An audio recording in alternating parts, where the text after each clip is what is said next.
So this morning, I opened Facebook and I see this thing. They're talking now a super volcano under the ocean, some distance from the Philippines, that they claim it's responsible for the earthquakes in southern Philippines. You notice how the news is always trying to create drama and fear? They've talked about Yellowstone in the US and calling that a super volcano, and they like to get everybody thinking that this horrible scenario could play out. Folks, can I tell you something? Friday, a bunch of men went to work in Tennessee and had no idea that that would be the end of the world for them. Have you noticed these bad drivers today? Hello, Hesse. I'm good and welcome. How are you? Go get in your truck or car today. Look at the way people drive. I'm going to say it again, folks. The Bible says we're perishable. We take life for granted. We think, oh, got to get my 401k, got to get a job, bam, your life could be over today. You know what you need to do? You know what you need to do today? Hello, Lawrence.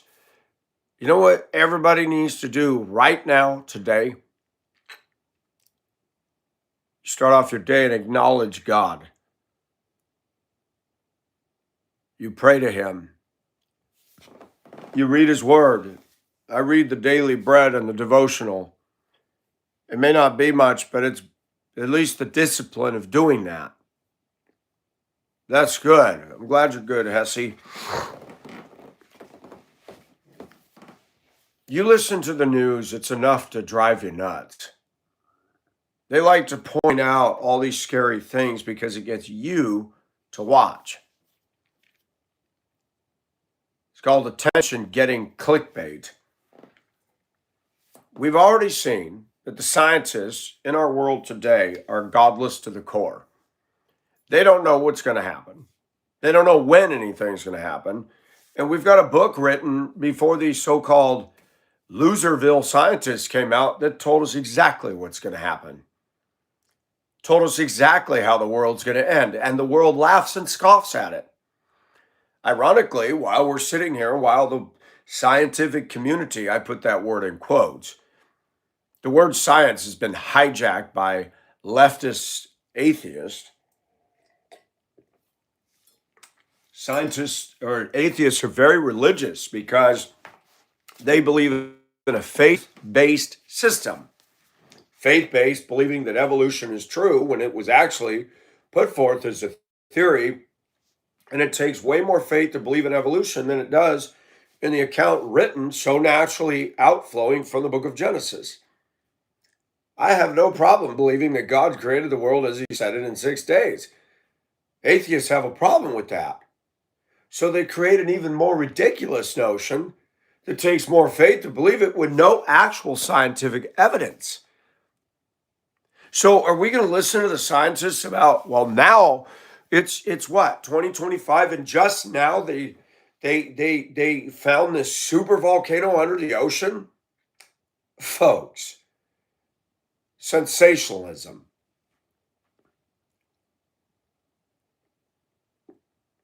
Now, Revelation does talk about the islands. It talks about the rocks and the mountains falling on the people, and they'll be begging the rocks and the mountains to fall on them and hide them from the face of Him who sits on the throne.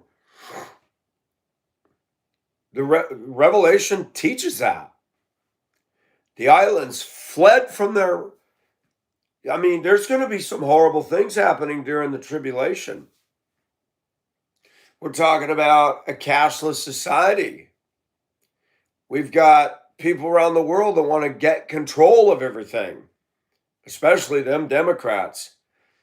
They hate the fact that you're getting money on Cash App and Zelle, and they want to get rid of cash so that every dollar you get is tracked and taxed. Yes, we're heading towards the mark of the beast. We're seeing a growing hatred towards Israel. We're seeing a growing hatred towards Christians. We saw what happened to Charlie Kirk. We see Islamics, Muslims beheading people in Nigeria. That's not okay. That's right, Lufa. But why is it a shite show? If you're in Christ Jesus, you have to realize we have a purpose. If you don't believe, then you have no purpose except to await eternal damnation in hell. And nobody likes it when I say that. Nobody likes to talk about that. We like to make ourselves look good and take selfies and enjoy life. But folks, there's an end game to my life and your life. And where are you going to go? Who are you going to call? Jesus Christ is coming back, folks. That's a fact, undeniable. He came as Daniel predicted, and he's going to come again.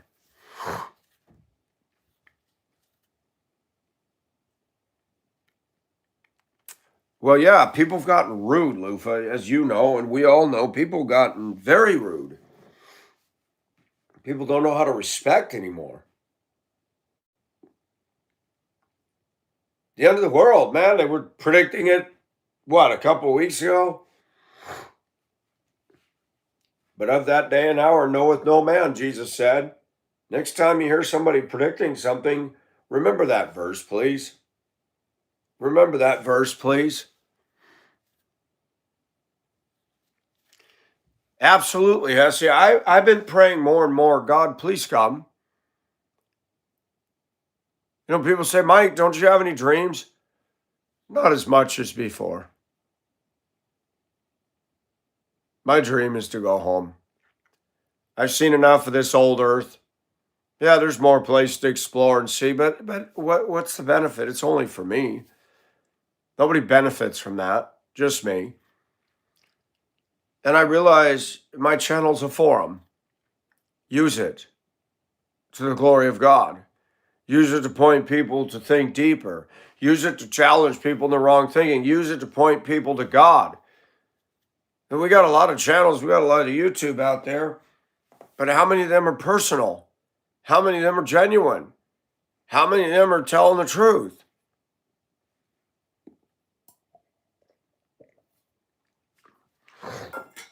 If you look on my post, there's a black gentleman who has a YouTube channel, and he's got a picture of a young black girl, and behind her, up in the windowsill, above the window, are hanging 3 very soiled pairs of panties. And he's talking about, I don't know if this young lady's aware of this or not, and she probably is not. And can I go a step further? I think a lot of people today are not aware. They get on YouTube like they're the answer woman, the answer man, and they have no clue what's going on.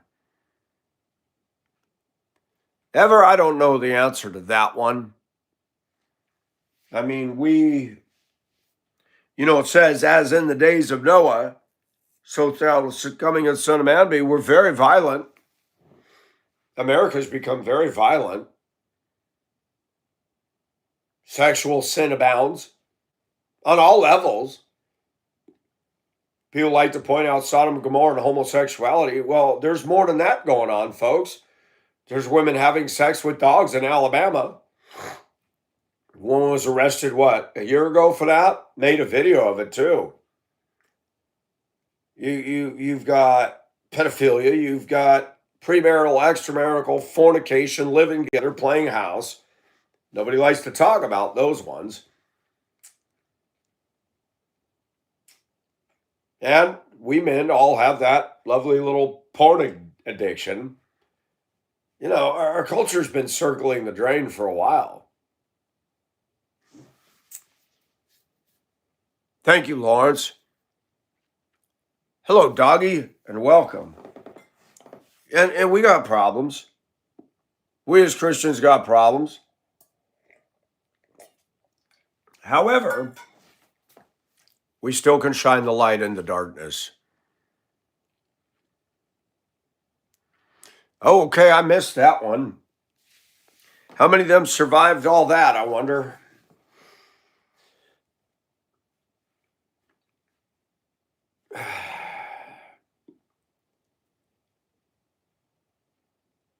The only thing I can say is the Democrats cannot get that stuff done. They couldn't under Jimmy Carter with the Iran hostages affair. Ronald Reagan got in and said, pony up the hostages. And the Democrats will continue to criticize at every turn. Did you hear Letitia the other day? We shouldn't be surprised. She played race card again. She's being indicted, and she said that this is all political. Oh, and you going after Trump wasn't, hon. Man, you people are freaking hypocrites. All of you. All of you leftists are hypocrites. You're godless fools. Letitia, you better get saved because you're going to hell. And that goes for Jasmine Crockett, AOC, Rashida Tlaib, Elizabeth wannabe Indian Warren, Pelosi. You're godless clowns. You're silly. You're ridiculous. You're running around in your underwear. Everybody sees it but you all. Hello, Paul. Hello, D. Michelle.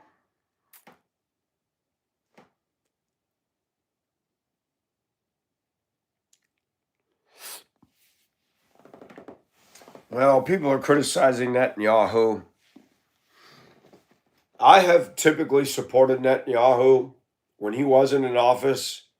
Israel was having problems, and I know a lot of people criticize him, but I feel that Netanyahu's being the man he needs to be, and I think that the U.S. needs to butt out and stop telling other nations what to do. We've been doing that for too long. Let Israel handle their business. I'm getting tired, buddy. Look what they're doing to Gaza. Look what Gaza's been doing to them. Look what they housed Hamas. You know, I'm going to be honest with you, okay? If I move into a neighborhood and we're allowed to have a burn barrel, but say I got a big burn barrel and I start throwing tires in there, you think I'm going to make good neighbors? Have you ever smelled burning tires and the smoke that comes out of that? You think my neighbor's going to appreciate that? So you live next door to Israel, you know it's a trigger situation, and you're going to allow Hamas to move into the middle of your country and do what they do. And then you're going to stand there and go, I can't believe what they're doing to us. Stupid. You know, you want a good neighborhood. You don't do crap like that. You know, the old saying, you don't crap in your lunch, you don't crap in your own neighborhood, okay? And people don't get this. And this is what happens with godless societies. They do things, and then somebody reacts, and they stand there going, what did we do? Are you serious? I'm getting tired of all this anti-Israel, anti-Semitic. FAFO, folks. When they were having a concert on Israeli soil and they decided to rape and pillage and bash babies' heads in, and the world just stands there going, why is Israel doing this? So to those that support Palestine, go in their yard, kill their wife, kill their kids, and then stand there and wonder why they're reacting when you did that. Stupid. And this is how stupid people's thinking is becoming. When you deny God, this is what you do. You don't think. That's right. Roof. Hello, Kevin.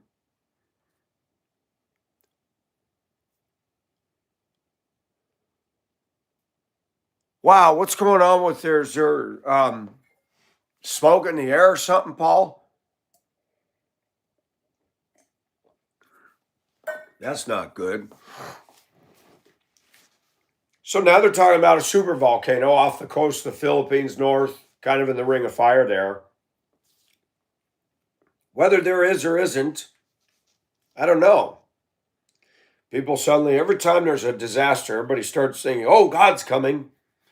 Okay, a disaster in a locale doesn't mean God's coming. That's been going on way before I came into the world and will be going on after I leave it.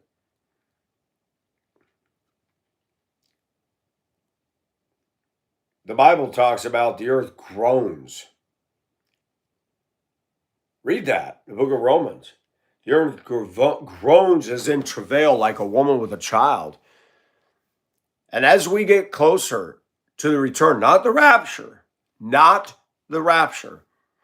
as we get closer to the return of Christ, where he comes down and his feet stand on the Mount of Olives, those labor pains are going to get more intense. That's what Matthew 24 is about. In the 80s, many people said, oh, earthquakes are increasing. Oh, God's going to come. That's not talking about that.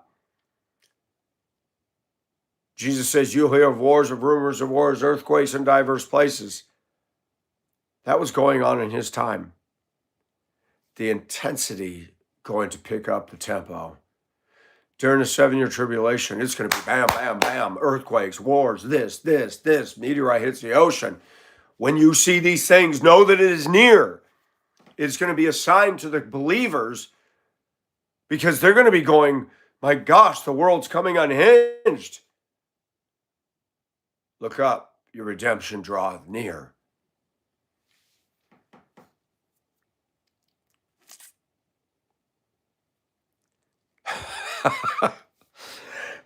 Ever, I have to agree with Lawrence on that one.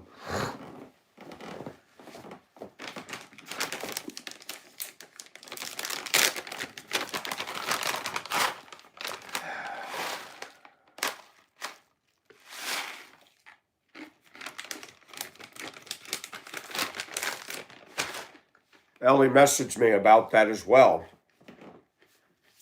And I said, all we can do is take one day at a time.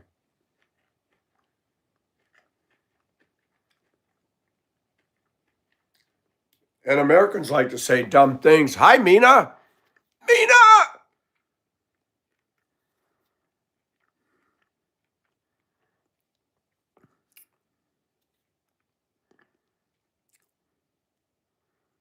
There's a flat in there. What? The roof has come down. Are you safe in your building, Paul? I would get out of there.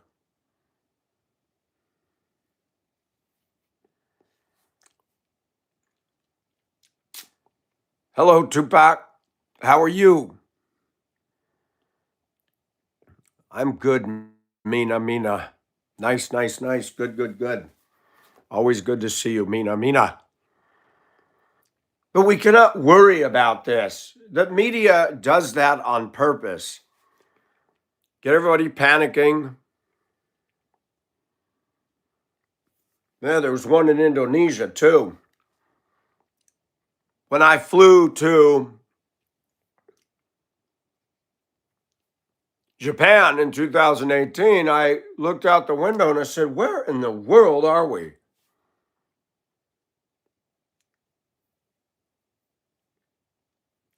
I mean, we left Denver and I'm like, why are we going all the way up through Montana, Canada, and now we're over Alaska? What are we doing?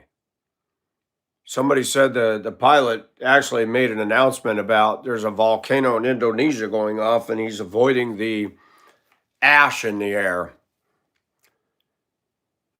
I mean, we had to do a far northerly track, and I looked down, I'm looking at snow and glacier-covered mountains in Alaska. I've never been to Alaska. I'm like, look at that. Wow.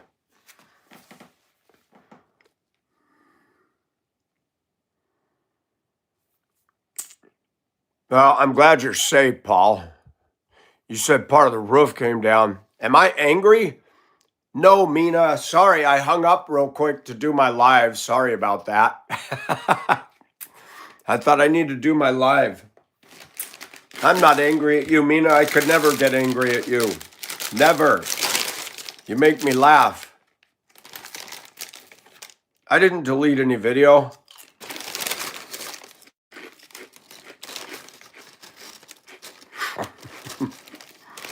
You deleted the one I made with you when you were eating, and that was funny.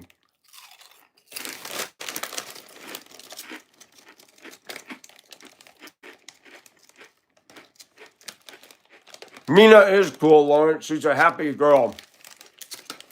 I like her energy.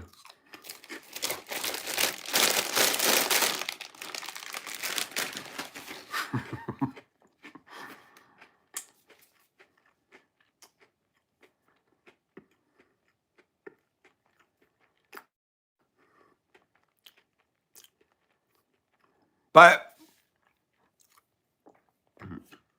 the media, they want to get everybody worried. They want you to come to them. They want you to come to them for information. It gets more views. It gets more advertisement. It makes more money.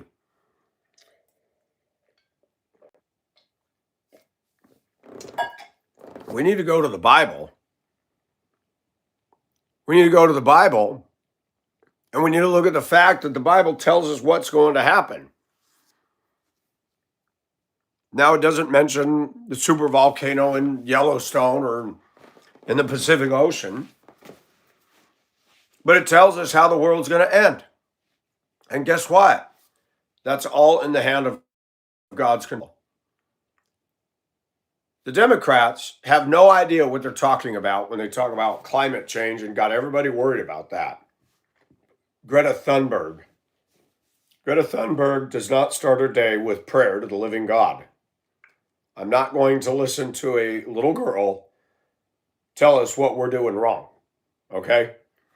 I'm not going to listen to Democrats that live in mansions, fly jets first class, and spend gargantuan sums of money and hoard money and heap wealth to themselves. Woe to you, rich men, the Bible says in James.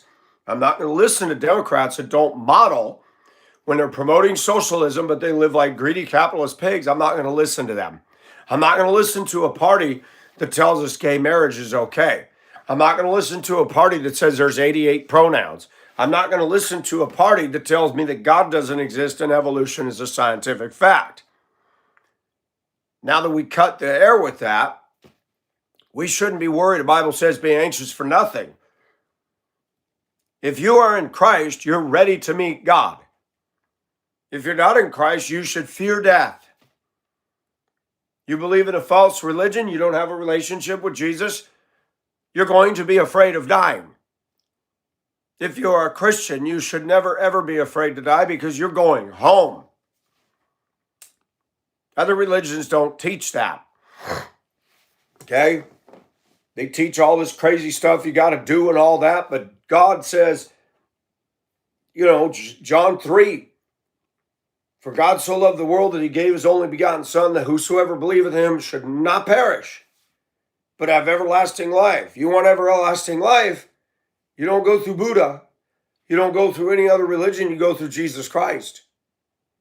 If you want to live eternally in the presence of God, you can light candles, you can pay money, you can put fruit, you can light incense, you can do all that. That isn't going to do a thing. That isn't going to do a thing. You got to get right with God. You have to admit that you're a sinner, that you can't live up to God's perfect expectations. And Jesus was nailed to a cross and died for your sins. You can't get any clearer than that.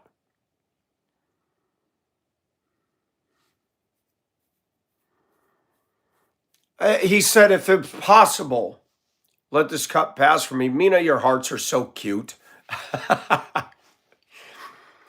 Every time Mina comes in, she brings hope and life into the room. I appreciate you, Mina. I appreciate your laughter and your happiness. You always make me smile.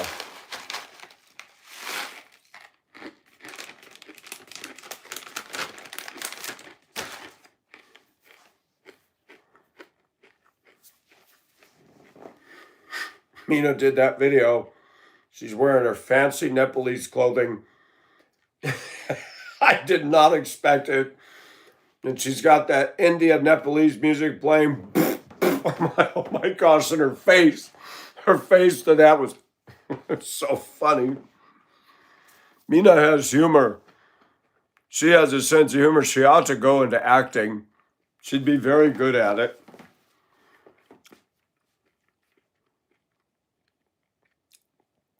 Maybe I read too much. But you got girls in America that want all this attention and they're showing their tits and they have no talent. They have no personality. They're stuck up. They want everybody to pay attention to them. And Mina's fancy, free-spirited, and fun. What a difference. What a difference.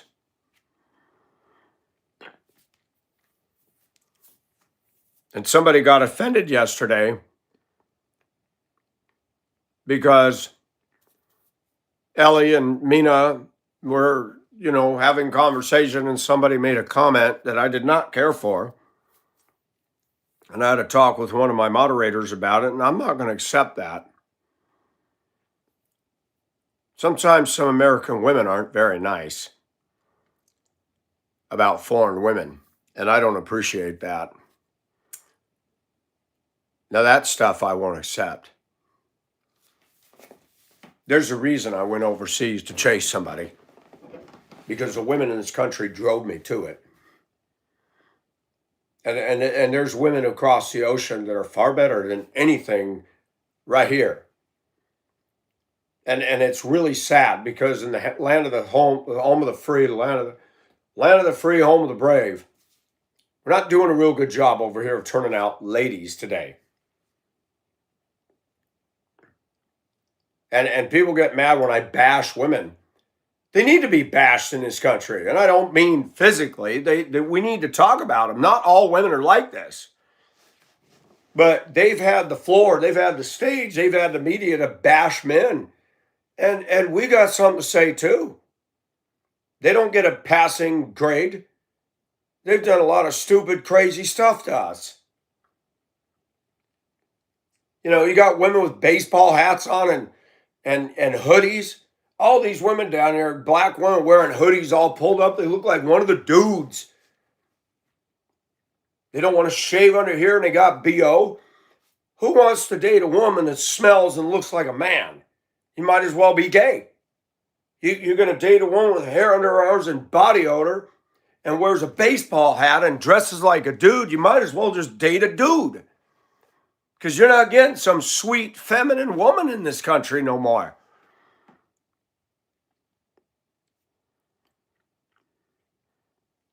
Yeah, and I want to say something. There's good women here, but they're taken. I'm going to say again. At my age, there are seldom women my age out there that are quality, good women to pursue. They're broken. They're damaged.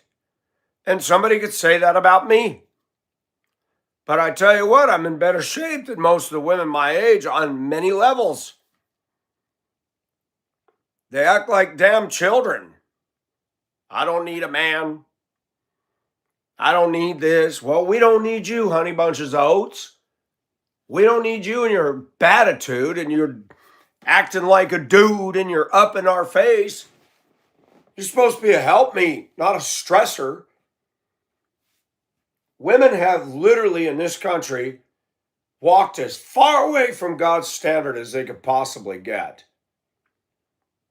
Mina believes in cooking and being a good woman to her husband. That's gone in our society. Gone. Women today, they want us to serve them. That's not what the Bible says. The Bible says serve each other. But the primary purpose of a woman in a marriage was to be a helper for us. And they've turned it around that it's all about them. Beth Moore wrote a book. By the way, she's a millionaire as well. Fake dyed blonde, frosted hair. I'm sorry, why are men attracted to women like that? They can't accept the real hair color. They fell out of a makeup bag. And she's got a book called It's Not About You. Really? Well, it is about Beth Moore and the cost of her seminars. And I wouldn't listen to her stuff or read her books. These women get so big for their britches. Now they're anti-Trump, anti-Israel. You know what? Stop listening to these chicks. Stop. Stop listening to them. Now I'm going to tell you something. We're all sinners around the world. But when women in America are doing what they're doing, you might as well go overseas and find a wife. You might as well. You got to be careful. There's scammers and gold diggers over there. There's immature women over there that embody American mentality. But guess what? There's women over there that just want to be loved. I'm sorry, I'm 59. There's not too many 59-year-old women today that are worth pursuing. I mean, at this point in my life, I look at people as salvage. There's a store in Bangladesh. They take ships up to India that are done. America doesn't want to scrap them because of asbestos removal. And boy, is that a dangerous business. They got kids running around with acetylene torches, cutting off portions of ships. People get hurt. They lose arms and legs up there. But they'll take all the brass stuff, the wheel, they'll take interesting things off the ship, and they got a huge store selling ship stuff. Oh my, I'd be in heaven in a store like that. My whole house would be ship stuff.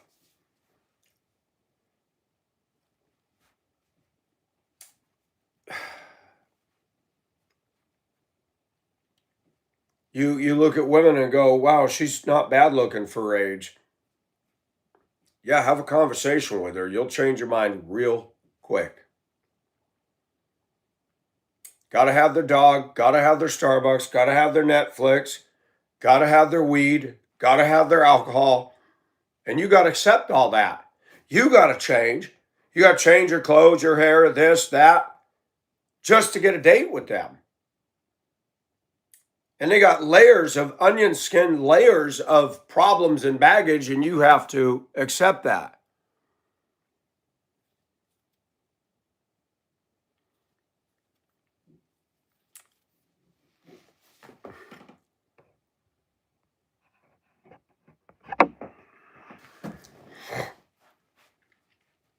Nikki,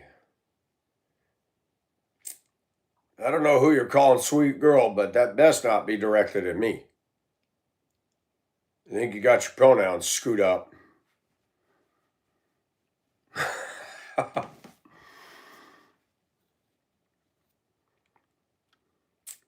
You want to go? We can kick you out.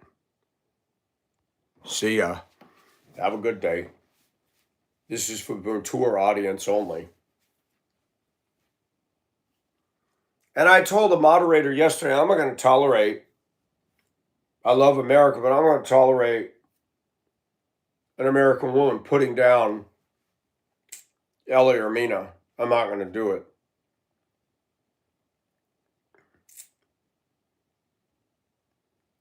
There's no call for that.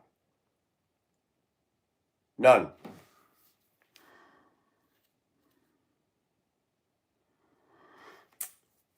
I sold it, Isaiah, but it had it was a Whiting multi-fuel diesel engine. It was a 6-cylinder.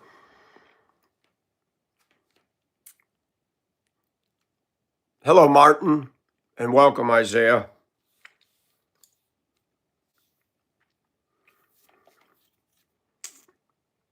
We don't talk about financial stuff on here. Too many trolls. But it's sad. And I had a discussion the other day. A lot of women like to flirt. I appreciate that, Isaiah. I've since gotten a job and things have leveled off now. And thank you for that. I appreciate that. But it's sad. I feel a little depression over the years because things have changed. We can't stick our heads in the sand and ignore that. Things have changed in this culture on many fronts. Kids are disrespectful. People don't respect the law. People don't respect basic common sense. I left church yesterday. I didn't pull out in front of anybody. It's raining. Go 35 in a big black Ford, being a bully, roars up, tailgates me, and uses the center turn lane as a passing lane to haul around me, no blinker, no safe driving. And I tap the horn and flash the lights on and off when I go, well, what are you doing that for? To race up the stop sign and be stuck behind all this traffic? Is it? So you guys got winter already. People suck in this country. They're rude. They have no conscience anymore. They don't care about anybody. They'll break a law without even a thought. And women today got this mentality that we're supposed to worship them. They want all this attention. And I talked to my moderators about this, two of them this weekend. They're childish. They want their little attention tank filled. And then you find out, oh, I'm married and have kids. Oh, I'm glad you told me that. You never told me that, and you're flirting away. You and your husband, you better get out of my chat and you better go fix your marriage with your husband.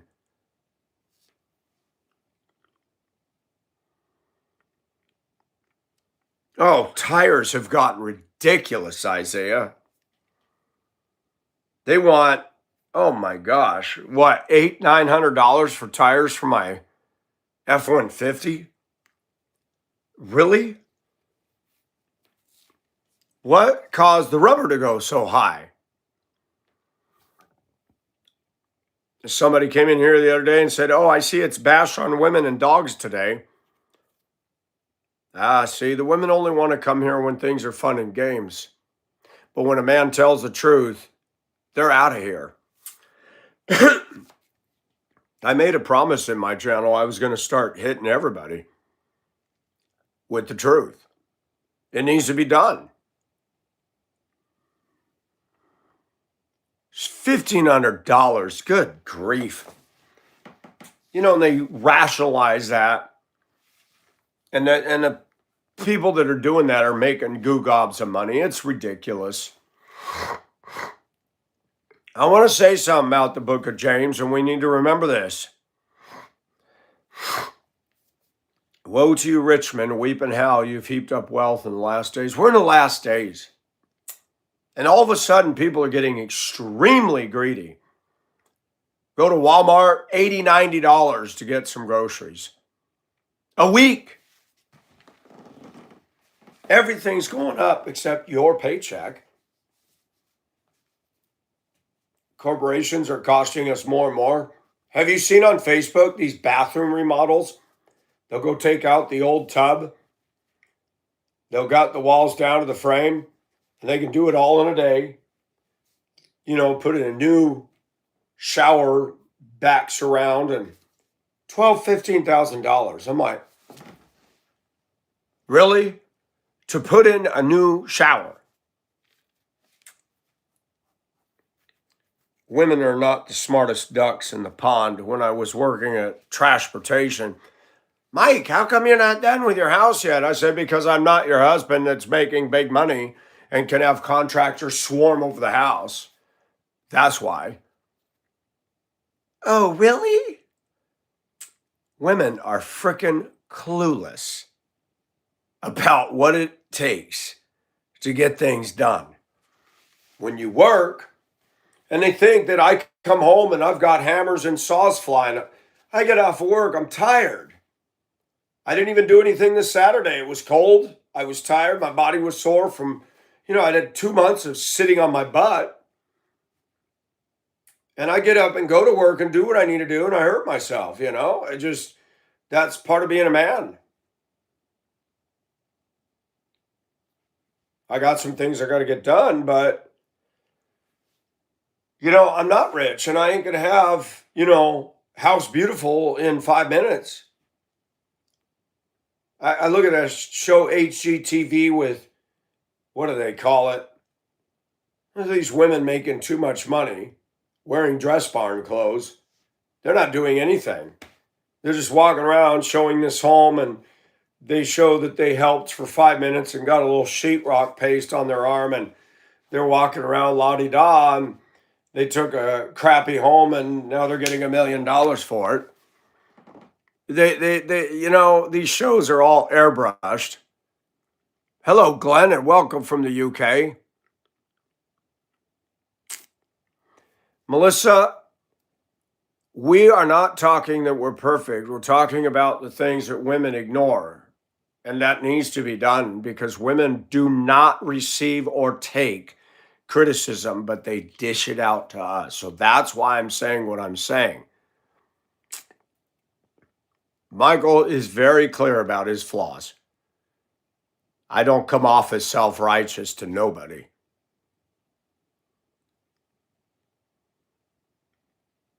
Michael never takes that tack. But if you want to listen to Mark Dice and you want to listen to even Benny Johnson and Crowder and Black Pigeon Speaks, there's tons of channels where they're talking about women and why they're to be avoided for marriage and dating in America today. The YouTube is full of this stuff because we've been bullied and the TV and the media has had the upper hand for years, and now we're able to say something.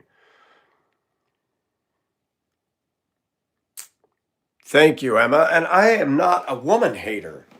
The problem is I made 3 marital mistakes with 3 awful women.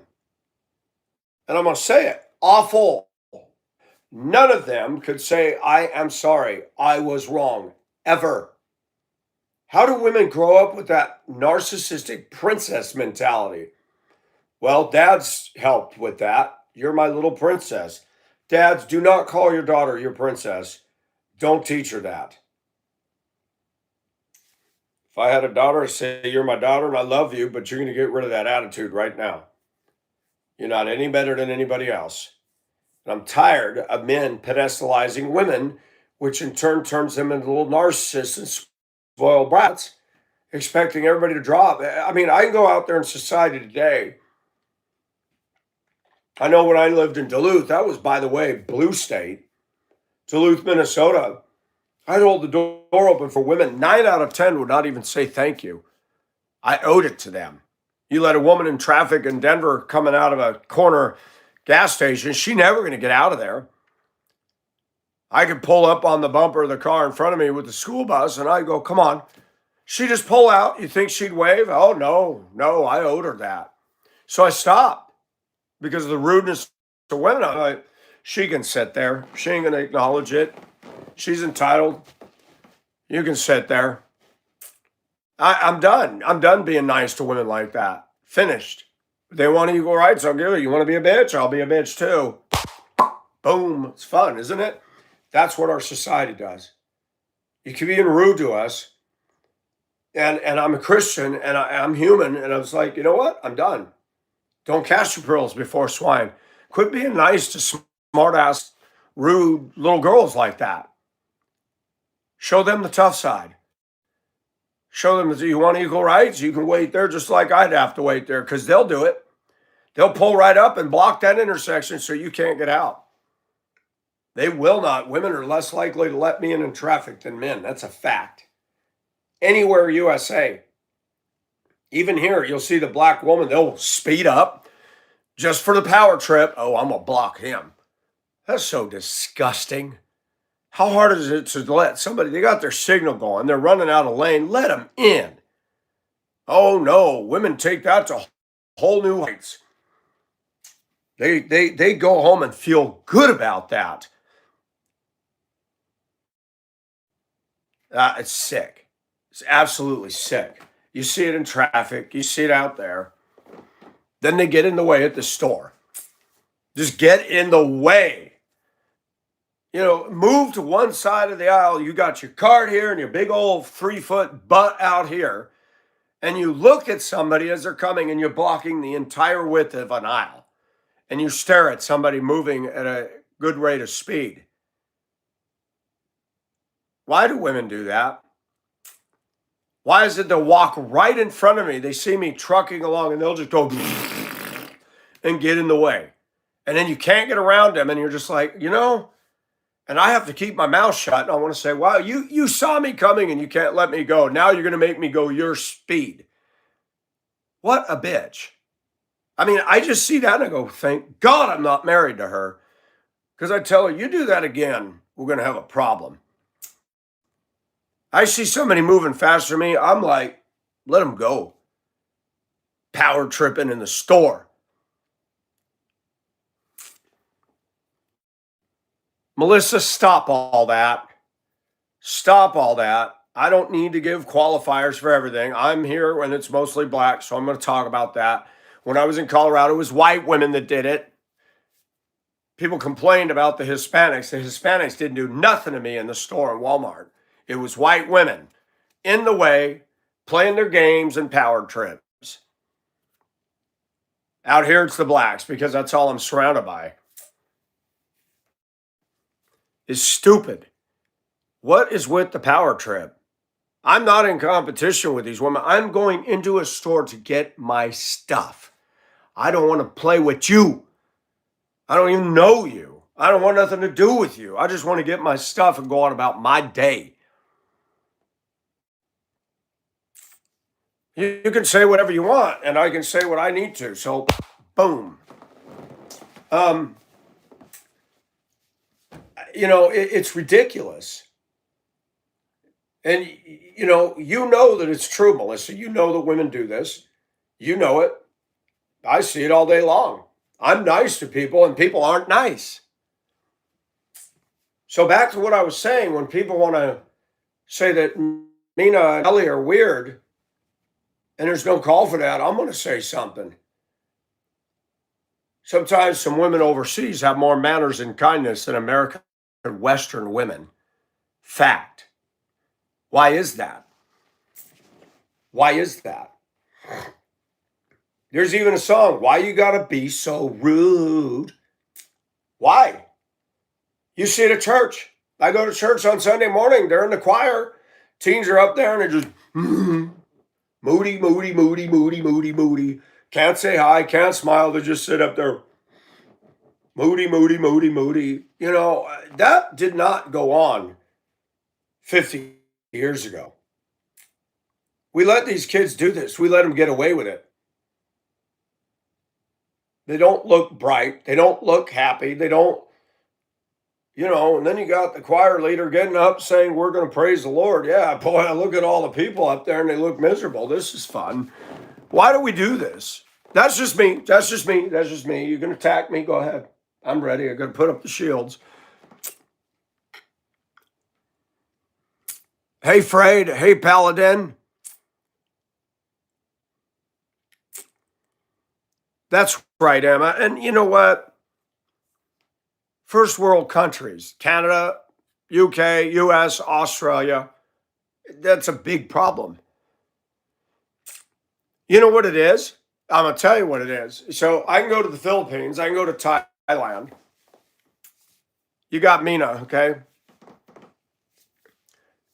You got attractive, naturally attractive women overseas. They're not dyeing their hair blonde. They're not standing there with their Starbucks. They're not having a dog to worship. They can't afford an SUV. And they're different. Why? Because they want a husband. They want to cook for them.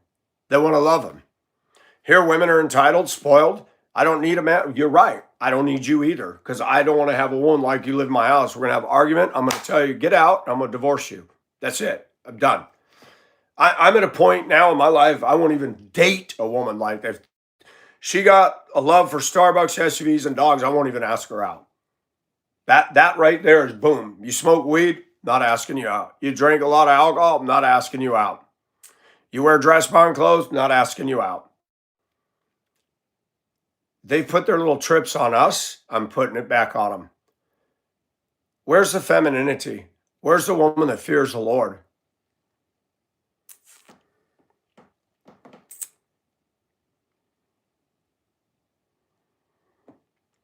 Wow, Paladin, don't burn the candle at both ends.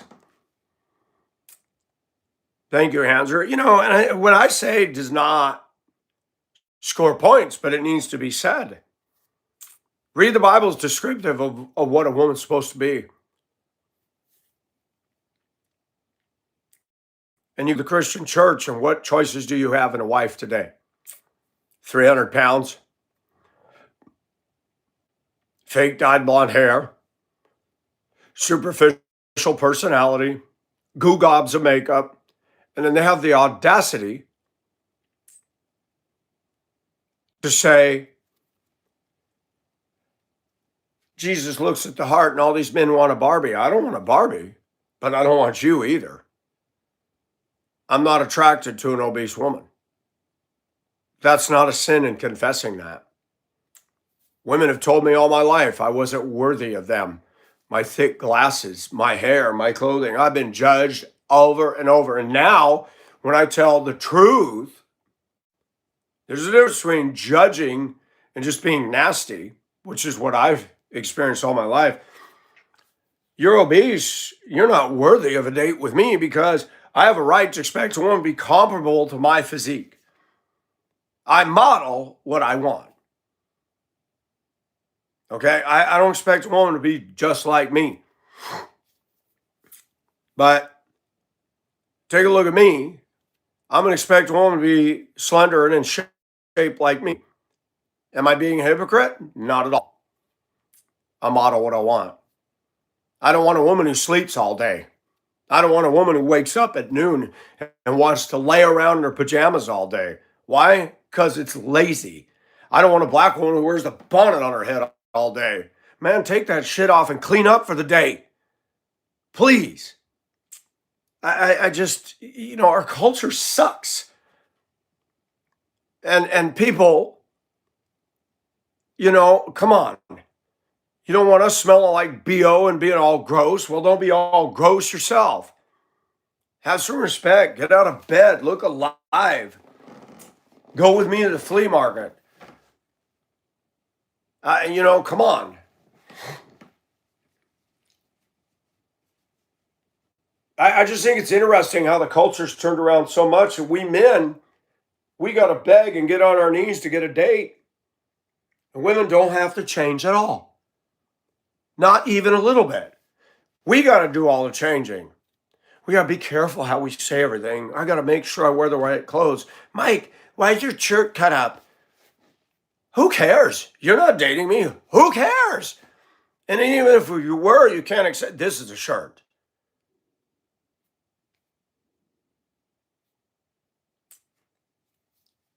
People trip over such stupid stuff. I don't feel that I do. You smoke? I don't want you. You do weed? I don't want you. You get drunk? I don't want you. You got to have dogs and baby talk to your dogs and call them your children? I don't want you.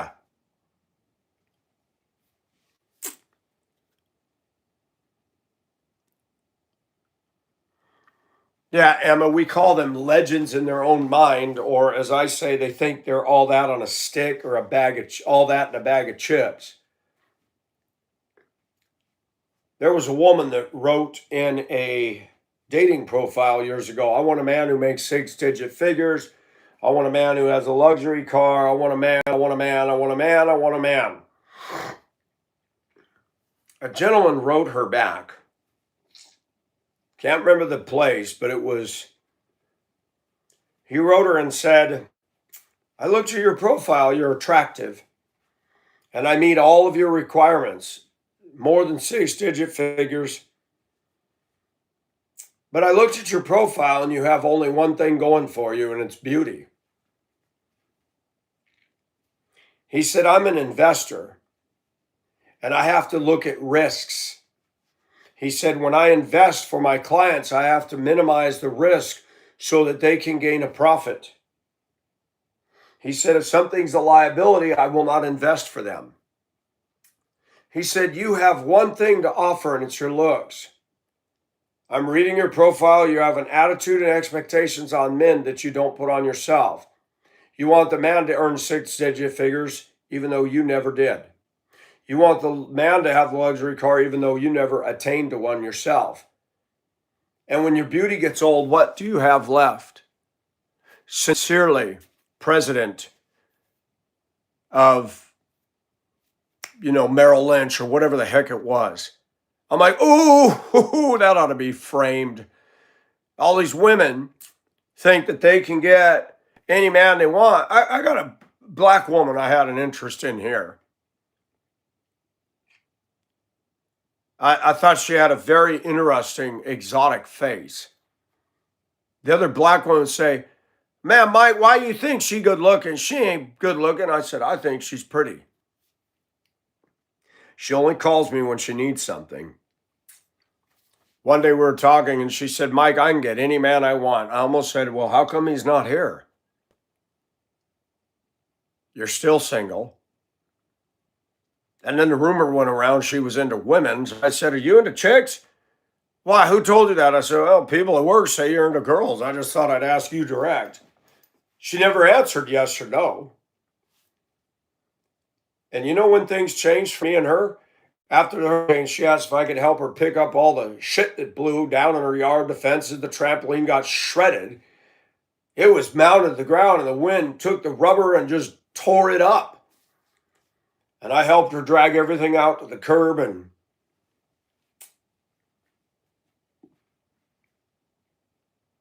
she'd only come up to me in my job when she needed something.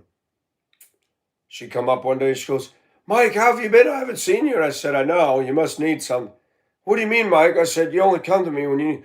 Mike, stop saying that. I said, it's the truth. And you know it. And I see you for what you are, and it hurts. What do you need today? She never called at all. Again. And a very good black friend of mine said, I told you about her. I told you she only wants you when she needs. I said, I know, but I have to see for myself. But you know that what I said is true. I said, I know what you said is true. I see it. She ain't gonna call me no more. I don't even work out there, so done deal. It's sad. Women only want me when they want something. That's it. And I've been out here 6 years. I've dated, haven't dated in 7+ years. People say, Mike, how come you don't have a date? They're not beating the door down to be with me. That's why.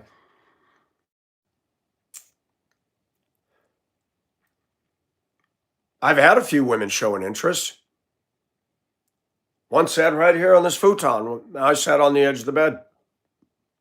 Not a bad looking black woman, but she was married to her female.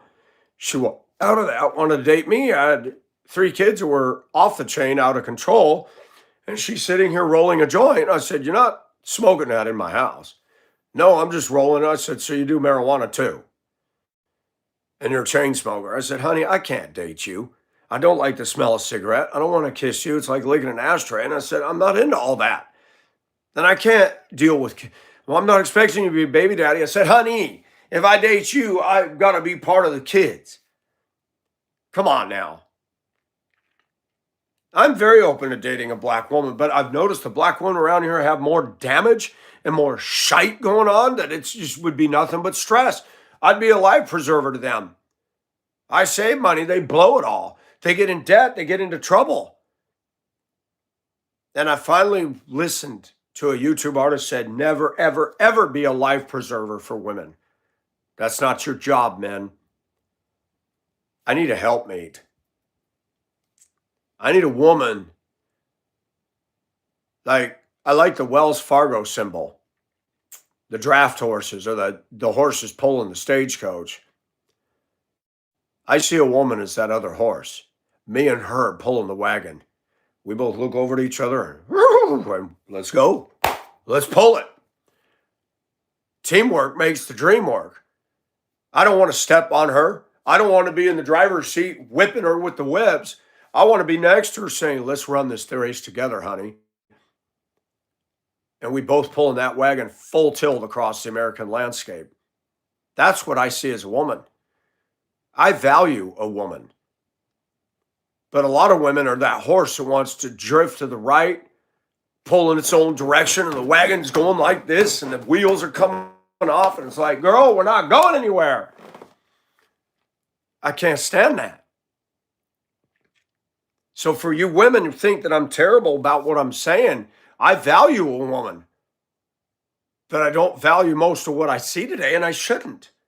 The standard has eroded and dropped.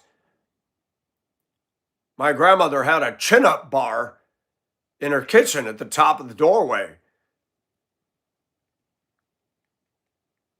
Her 2 sons would use it when they were in school. I remember when I was a kid, I'd run, jump on that, and if the back door was open, I'd swing. And you could kick your feet out the back door, the open door. So if you put the chin-up bar right here, well, that's no challenge. And that's what happened. We allowed women to pick up all these nasty, vile habits. And it's like going to the fish market. The fish is rotted. It stinks. There's flies all over it. And you're looking at the vendors going, how much you want for the fish? At $10. Man, it's rotted. It stinks. Oh, that's some good fish, man. Not for me. And that's what you got. And women will say the same about us. There's some crappy men out there. I am very well aware of that. I don't believe I'm one of them. I don't believe that at all. Women are terrible behind the wheel. They got too much power tripping going on. Men are just aggressive and dumbass. That's a fact. Men are just aggressive and dumbass. They speed, they know all the rules, they tailgate you, they're aggressive and they're idiots. Women, they power trip. They see a semi-truck coming up an on-ramp. They got to know that truck has to get the RPMs up. You can't come onto the freeway going 10 miles an hour. And a woman said, oh, I ain't going to let that truck in. That's your goal today, huh? That's your freaking goal today, to block the semi-truck. And you're going to go through your day feeling good about that. God almighty, men, don't date a woman like that. If she can't drive her car right, you don't belong with her. I had a black lady friend. We went to breakfast one day. She had a Scion. It's 45 on one of the highways. I said, man, you're going 85 miles an hour. I said, please slow down. Are you going to tell me how to drive? I said, yeah, because I'm in the car and you're going to kill us. She started laughing.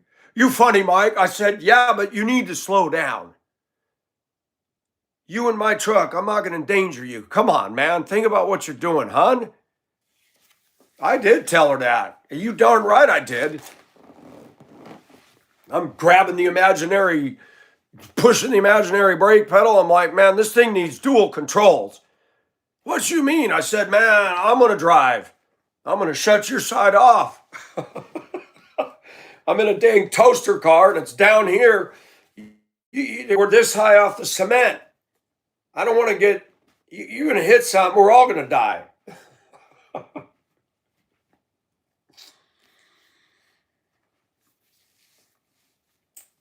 You know, it's funny. Women over there's so many of them in Asia.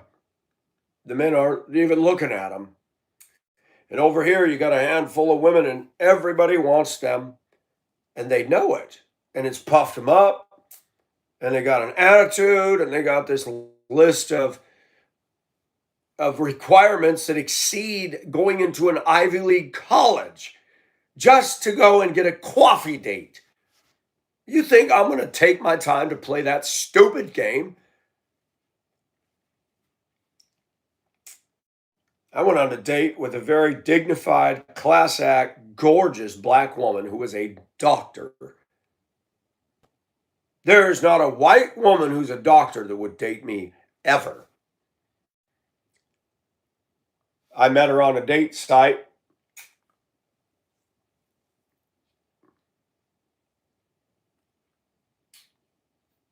I don't know who met who. I don't remember if I said something about her profile. She said, anyways, I took her to lunch. She met me there in her vehicle. And okay, I'm a school bus driver then, and I knew, man, this isn't going to be a fit. But she went to lunch with me. And she wasn't using that as a free lunch. She made way more money than I did. You know, doctors are what, 100,000 plus? She was extremely kind, professional, a beautiful black woman. We enjoyed lunch, and I knew the minute she walked in, I said, oh gosh, there's no way. She ain't going to be into me. We're just in two different everything. I mean, I'm a blue collar worker. She's white collar. That woman could get any man she wants. But I carried myself well. We had a good discussion. My mind just shut down and said, we're not going to flirt. I'm going to get to know about her. We had a good lunch. She goes, I have never been here. Thank you. This was good. She emailed me and she goes, thank you. It was nice to meet you. Good choice of restaurant. And thank you for that. I said, you're welcome. I said, thanks for going out with me. She knew that I wasn't her type. And I wasn't angry. She handled herself freaking awesome. So people say, oh, you just can't take rejection. Yes, I can. I'm not able to marry a doctor, somebody who's gone to 6 years of intense schooling to get there. No, you know what?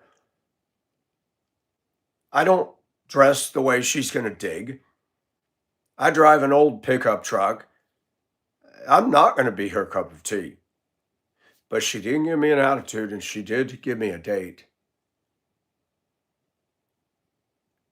I still look up to that. There are some guys that can't handle that. Oh, she's too good for me. No, she didn't come across that way. And let me accurately, do I feel that she was too good for me? No.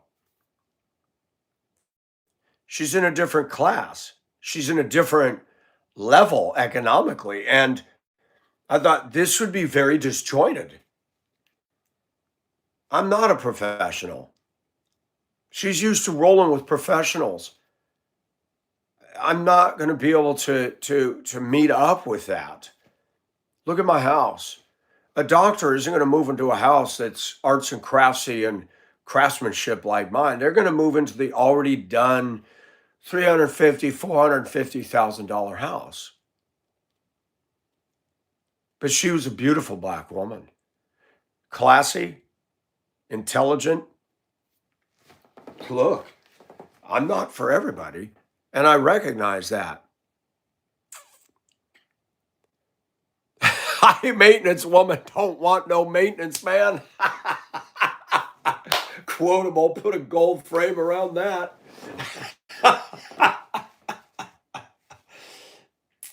That's awesome. That's beautiful. That's beautiful. That's freaking awesome. Shoot. Ever you get an A plus today for the quotable. I haven't said a quotable, frameable comment in a while. That one takes it all. I want to be a maintenance man. Maintenance man. And we are in a caste system. America is in a caste system. I don't care what anybody says. Hey, D. Michelle, how are you? You know, I got to realize my limitations. She's used to dealing with medical terminology and stuff. How am I going to be able to relate? You know, I'm still comfortable with 1912 communications. I'm fascinated with the Marconi wireless. There's just something about that whole scene, the black and white, Jack Phillips and Harold Bride sitting in that radio room on the top deck of the Titanic between smokestacks. That's all they did the whole voyage, send messages. The rich could pay them money to send them messages that would go Cape Race through Canada back down to the US. I'm on the Titanic. I should be there in 3 days. It was a novelty. So these radio boys were the radio geeks. They loved that. Ooh, we got all these messages. And the ship, the America, sent a message in saying, hey, we're spotting icebergs. And I don't remember if it was Jack or Harold. They were making money, sending messages. Shut up. I'm working Cape Race. Man, you're getting an ice warning and you just told another ship to shut up. Are you serious? And that'll come back to haunt your butt.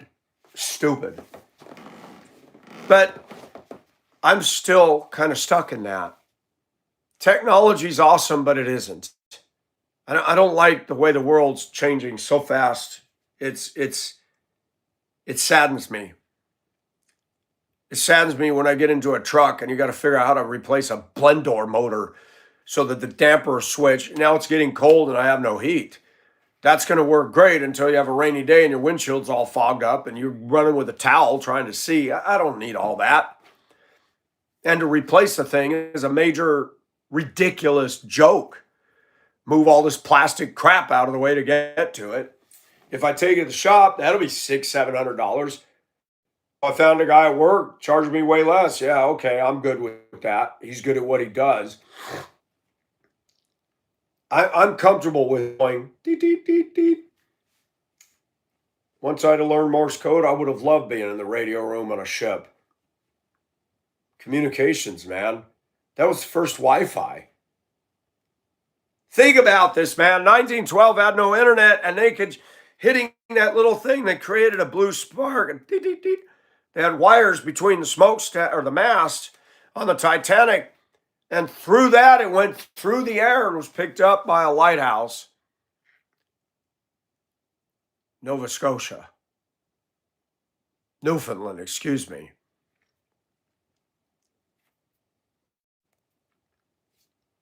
That little primitive device caused shock. The Olympic, sister ship of the Titanic, way out there somewhere. The Carpathia and other ships, hearing the guys who put on the headset and are furiously writing words down. Titanic hit iceberg, sinking. Here's our concordance. Please send help. Good God, the Titanic is sinking. Do you realize if they didn't have that wireless, nobody would have survived? They would have gotten exposure. How many days would it have been before a ship came anywhere near those boats? They were all avoiding the ice floes. That's sobering. 704 survived because of that radio. And today, I can dial up any of you. If you're on Discord or Facebook, I can see you. I can look at Mina in Nepal making her tea. I can look at somebody in the Philippines scratching their butt. And my grandpa were alive, and I was to show him, because he had a shortwave radio. If I was to show him, I could dial up somebody in the Philippines. He'd just be like, wow. Mina, you crack me up. I love you, Mina, but you can't be my wife. Too many complications. You're a good woman, Mina. Always be your energetic, awesome self. I wish I could go to Kathmandu just to say I did it. But cannot. I need somebody here. And that ain't looking good at all. Like I said about salvage. You know, it's like going to the thrift store. You'll see something and you're like, wow, that's a nice piece of furniture. And then you go around the side and the side's all bashed in. And, oh, gosh. Nope, not buying it. Or you see this beautiful picture and missing half the frame or somebody poked a hole straight through it. I like cheap stuff that's decent. I bought this at the flea market the other day. It totally reminds me of the Outer Banks and the East Coast. Now that's a nice oil.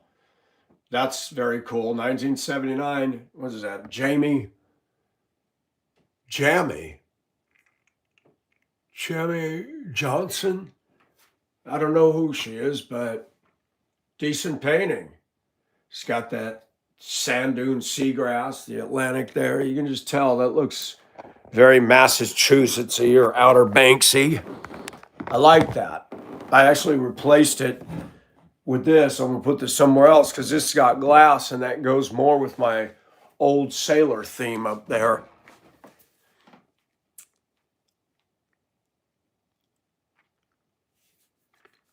Mina, I know you're joking. You are fine. You make me laugh, and that's good. But we are in a caste system. A woman who makes 100K a year is not going to date me. I know you would, Mina, and I wish you could.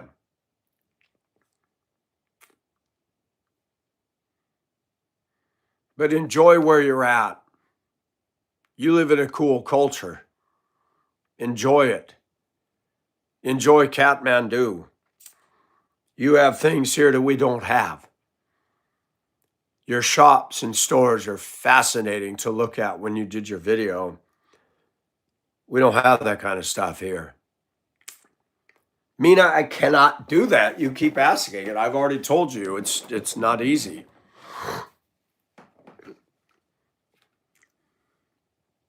You help, I will come.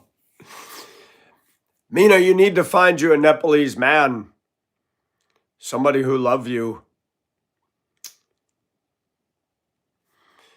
Yeah, but you know what? Mina, just last night I was thinking I wish I had enough money to leave here. I don't care where you go, we're all discontent. The Bible tells us be content. With food and clothing, let us therewith be content. It's a discipline. We have to learn to be content. If we don't appreciate where we are, God could remove us or make things worse, and then we'll be begging to come back to what we had. Your family cares about you, Mina. I don't have that. That's not true, Mina. You can enjoy there. You know, it's different here. You can't get the clothing you wear. You can't get a lot of the foods you eat. You come to this right here in Georgia, there will be nothing Nepal here. Nothing. I'm telling you. Veronica, I'm the same way. You're right, NorCal. We've got to find. I find myself deliberately forcing God, thank you, I have a job. Thank you for giving me this house. Thank you that I was able to sit down Saturday and work on a jigsaw puzzle, and yesterday. Thank you for the simple things. People are more distant in the U.S. Absolutely. Hello, Steve Revan. Here's the problem with the internet. It causes the grass is greener on the other side syndrome. I know, I've been there. Hello, Sandra. Welcome. I went to the Philippines chasing a girl. And Mina, I told you about that. It didn't work out. And you chased a man from Spain. And he hurt you. So it's not always better out there, Mina. You may not be happy with everything, but you could get into something that's even worse. And you'll be begging to go back to what you know. There you go, Steve. The internet does, absolutely. And I've been through this. Hello, Ellie. Ellie wants an RV to live in. Every one of us wants something that we don't have. So we have to go back to one thing, God. God is the only one that can meet our deepest needs, not our greeds, our needs. But Ellie, you're free in Christ. I'm free in Christ. And we were just talking, Ellie. I started off this about what you told me about the super volcano. And before you chatted that to me, I saw that in Facebook. And I was telling everybody, the media sensationalizes. They want us to worry. The Bible tells us how the world's going to end. But in Tennessee the other day, Ellie, men went to work at an ammunition. I thought they said it was a bomb. It was an ammunition place. 19, 20 men went to work like normal. The plant blew up. It was such a powerful blast, it created seismic activity in Tennessee. It blew up so hard that the employee parking lot, the vehicles were battered and blown to bits. They said there were 19 people missing. They're now looking for pieces of flesh. That's it. People just blown to bits. The building, the steel, there's nothing. Yeah, and people are making stupid comments. What has happened to Americans? Where's the compassion? You don't joke about that stuff. You don't make rude comments. Man, that could be me. That could be you. Trying to make a living. Bad enough you got to go to work every day and then get killed at your job.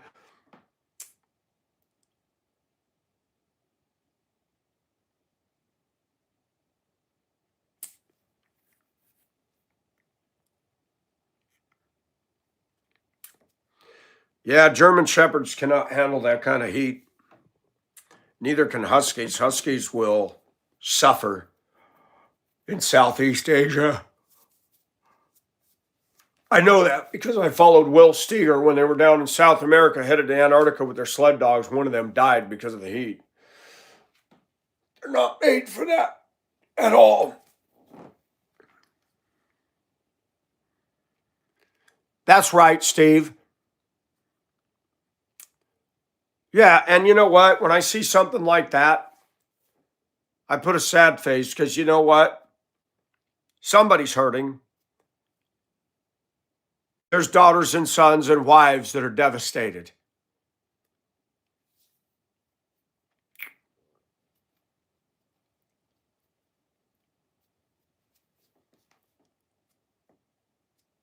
Yeah, they've had a couple big ones down and outside of Mindanao in the last few days. Ellie said she felt the shaking up there in Luzon. That's pretty powerful because that's quite a distance away from all that.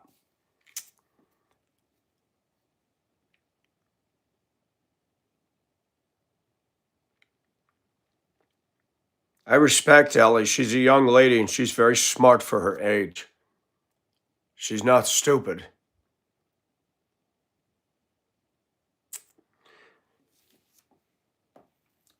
Yes, it is. The biggest I went through was 6.7 in 1971, the Silmar earthquake, and then some 6-pointers in the 1980s. For every tick that it goes up, it's something like 10 or 100 times stronger. 7 is a big one. But we need to take comfort. There's that cheesy little song, but we need to play it. Why so downcast, oh my soul? Put your hope in God. Put your hope in God. The name of the Lord is a strong tower. The righteous run into it, and they are saved. Thank you, Steve. I appreciate that, and that's my goal. Oh, I've been hearing about all that. I don't even watch the Super Bowl anyway. It's disgusting what they're doing to it. Hi, Neeks. Nothing wrong with that, Ellie. Buy a boathouse.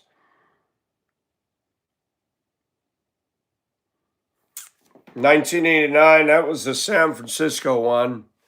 Damaged the Marina District, damaged that double-decker freeway, and the World Series was being played out. Dave Dravecki wrote a book called Comeback, and he details being down in the locker room, and he thought the fans were stomping on the stadium above the locker room and found out it was an earthquake.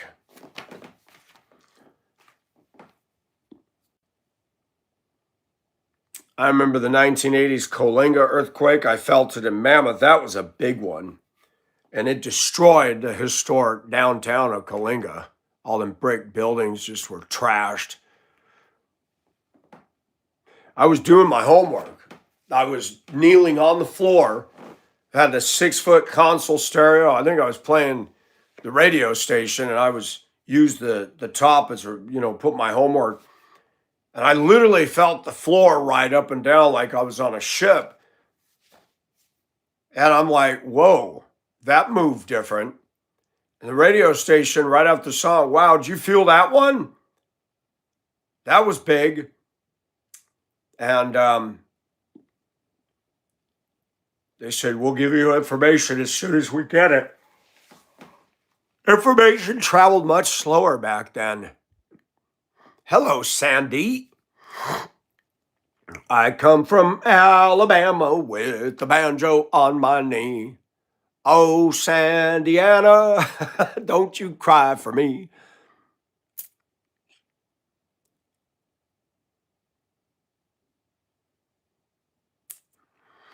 You know, T2, I like my house, but yeah, it's a full-time job. Be nice to be in the kingdom where we don't have to do home improvement. God says, I go and prepare a place for you. Guess what, folks? We need God and we need others. I told Ellie, I thank God she's a sister in Christ. Ellie got on my case the other day, but she's okay. We need each other, even around the world. God can use somebody far away to communicate something to me. We need each other. We need God. And we're not going to worry about super volcanoes and stuff like that. You going to work today could be the end of the world for you. You driving to run an errand could be the end of the world. Watch these drivers, people. Don't get into that automation. Discipline yourself. Look in your mirrors and look at what's going on. You see that truck roaring up your butt, start moving to the right in case he's not going to stop. You know, be a preventable accident driver. When the light turns green, don't punch it and go. Look left and right. Make sure the clowns have stopped. Little things to protect yourself. Hello, Wisdo. Absolutely. It takes 3 years to grow it that long. I knew it. Yep. Look, God, you know what? Some of the biggest fatalities and accidents are guys doing home improvement on their house and doing dumb things, like standing on the very tippy top of the ladder when nobody's there.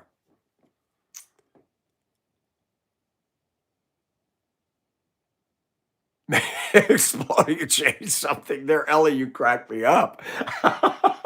Yeah, if it explodes, it'll change something, all right. I won't be talking to you anymore because all of Luzon will go, poof. That would not be good.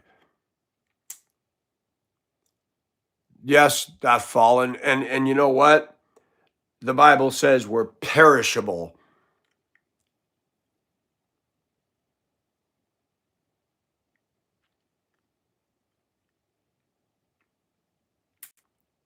Yeah, Neeks, it's a worldwide problem.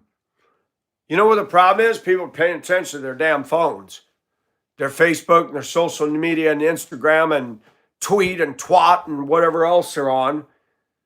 Man, when you get in a car, people, pay attention to driving and put your damn phone down. Put it out of your reach while you're driving. Put it in your glove box. Put it under the seat.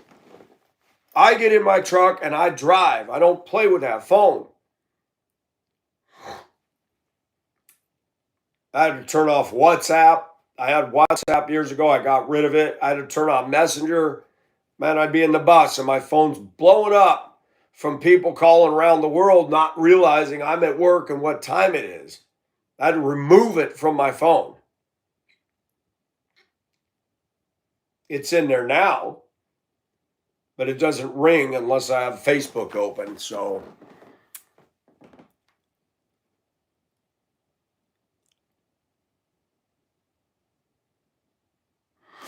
well, Ellie, I don't want that. What you want is freedom. You got to find it in Jesus Christ. Who the Son makes free, you will be free indeed. You have the first step. You're saved. You're a child of God. That's the first step towards freedom. I want to be with God too. I see it more and more. My body's in good shape, but I feel aches and stuff, and I see the world and what's going on. I remember when I went to Hong Kong to chase that woman and heard songs I never was exposed to before. When I'm with you, it's paradise. La da da da da da da da. I didn't even know who Phoebe Cates was. She was a beautiful lady back in the day. Wow. You know what? There is no paradise on this earth. We ruined that when we ate the fruit, folks. Paradise is yet to come. Work has been okay.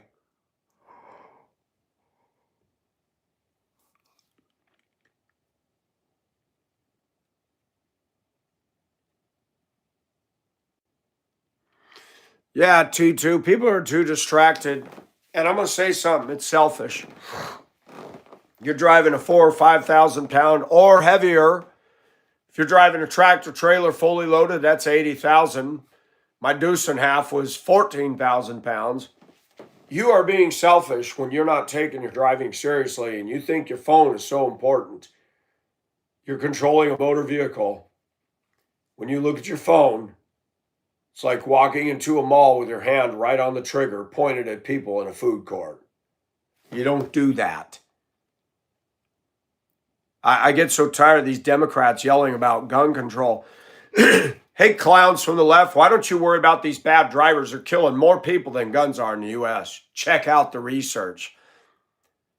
These little girls and little boys playing with their phones and adults. Stupid. I'm going to be hard on that because I model what I believe. Don't play with your phone. Pull over. Get off the road. Do your phone business and then get back and drive. You're selfish. There's nothing that important on your stupid Facebook that you got to compromise safety because it's not just you. It's other people. You could deprive a mother of her kids. You could hit a woman's minivan and kill all of her kids. And you think it's going to help when you say, I'm sorry?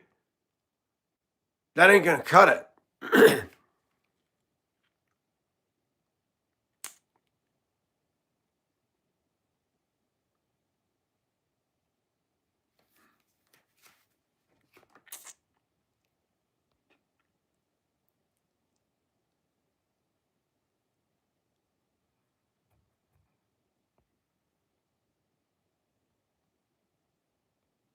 Niece, how are you doing?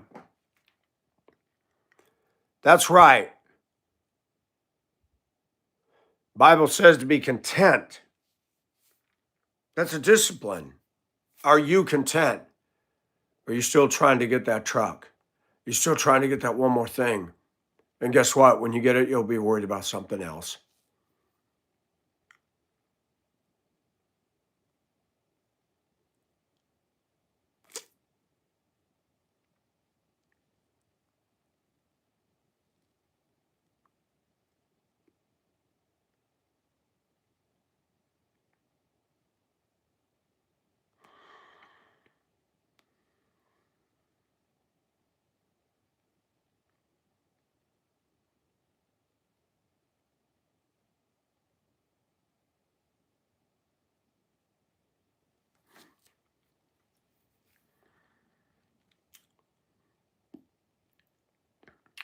I appreciate you guys. And I feel the value of Christian brothers and sisters in here. Manna, I wonder what it tastes like, Ellie. I always wonder what manna tasted like.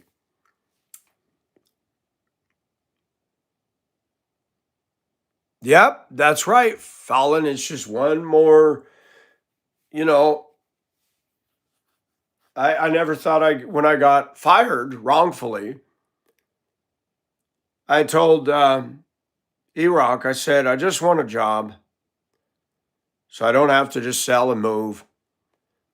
Come home and do my jigsaw puzzle, listen to my music, and have the simple life. you know, and I thank God He gave it to me.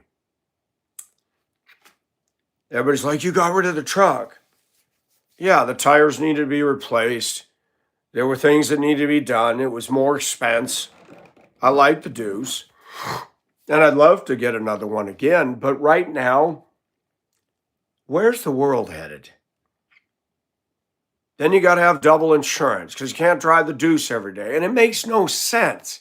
I'm not making 100,000 a year. Why have two insurances? And it used to be you get insurance cheap for a vehicle that you weren't driving all. No, they charge you full amount. And it's just more bills, more crap. And when you get that item, then you're stressed about this. And you know what? All that stuff that we want so bad. Talking about kung fu fighting. It was fast as lightning. The distraction. Yes.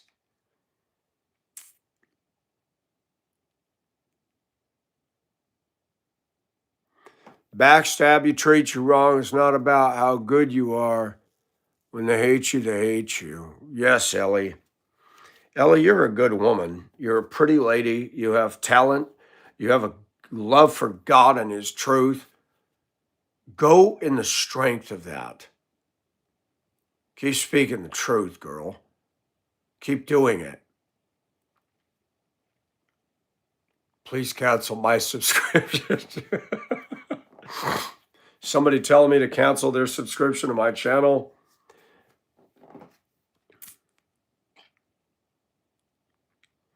You know what, Ellie? And that's really true. You look at people that spend 25 years. They'll tell me, Mike, I've been here 25 years, and they're proud of that. When they go to leave, they get very disappointed. They'll give them a little plaque. And the next day when they're gone, nobody cares. Nobody cares. Yes. Was that you that left the comment? Yes, I love this shirt. And yes, why did I cut the neck out? Because I get hot, and I did that. If I actually move north again, you're not going to see this. Because then I want all that heat.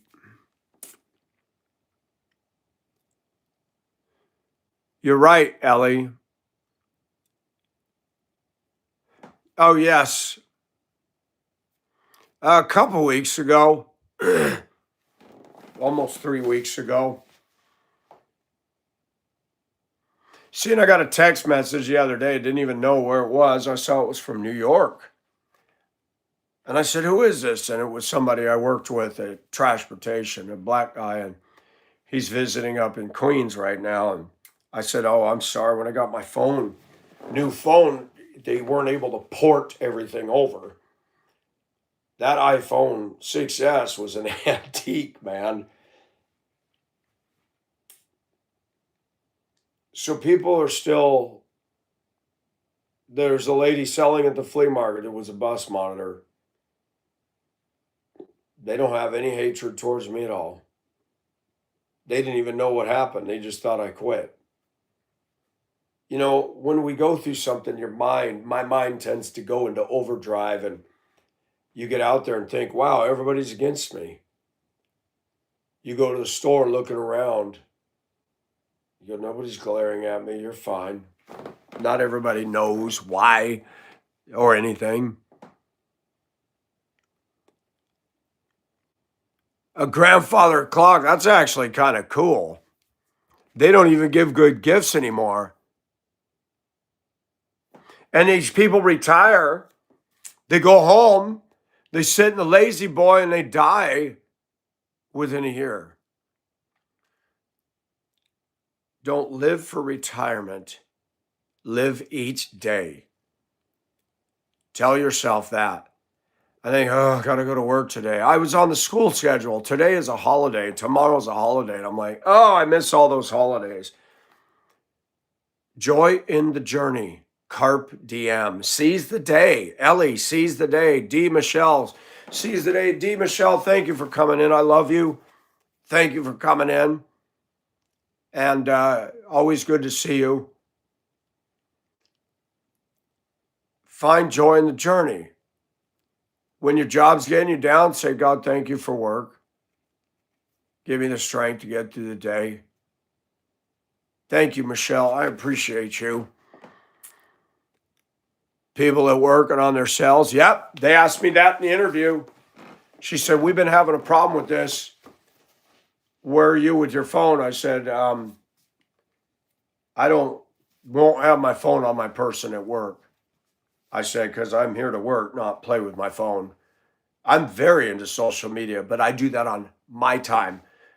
When I message Ellie or Mina, I do it on my breaks.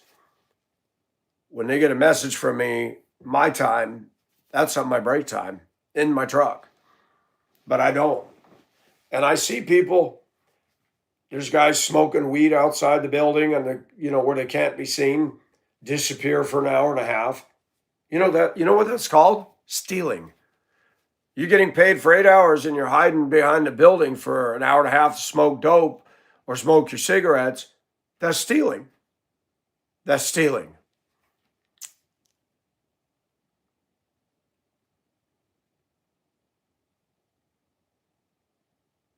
Oh, Ellie, they do that here too. If you work hard, they just give you more crap to do. That's why I tell people, stop sucking up. They're not going to appreciate you. They'll burn you out. And then when you say you can't do it anymore, then they'll get mad at you. Work your pace, man. Do your job and don't do all that butt kissing. Don't do it. Don't be a butt kisser. Somebody got on here the other day and said I'm a gluttonous pig, always eating like a pig on here. That's funny. So therefore I will eat.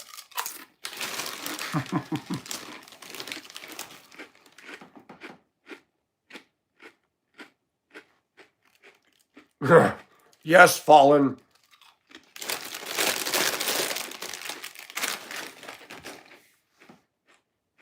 Book of Ecclesiastes. Meaningless, meaningless, says the preacher. Vanities, utterly vanities. So, work your job.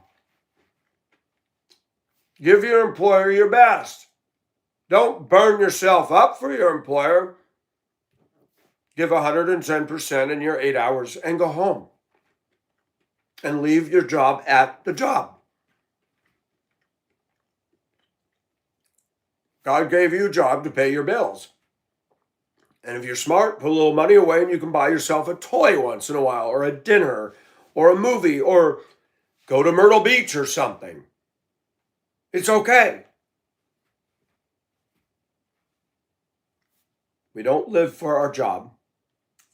When I drove a school bus, people say, oh, you're a school bus driver. Nope. I'm a child of God and I happen to drive a bus. Right now, I work warehouse. My job does not define me. Jesus defines me. Ellie's got that. Jesus defines her. She said she doesn't want to be a slave to an employer. I feel you, Ellie. I was hoping my YouTube would make enough money where I didn't have to go to the work world, but guess what? Right now I have to, so I just say, God, you know my heart. May it be in time. You never know. Somebody say, Mike, we want to bring you on studio. Let God be your boss. In the meantime, let him give you the strength, one day at a time, to do what you need to do.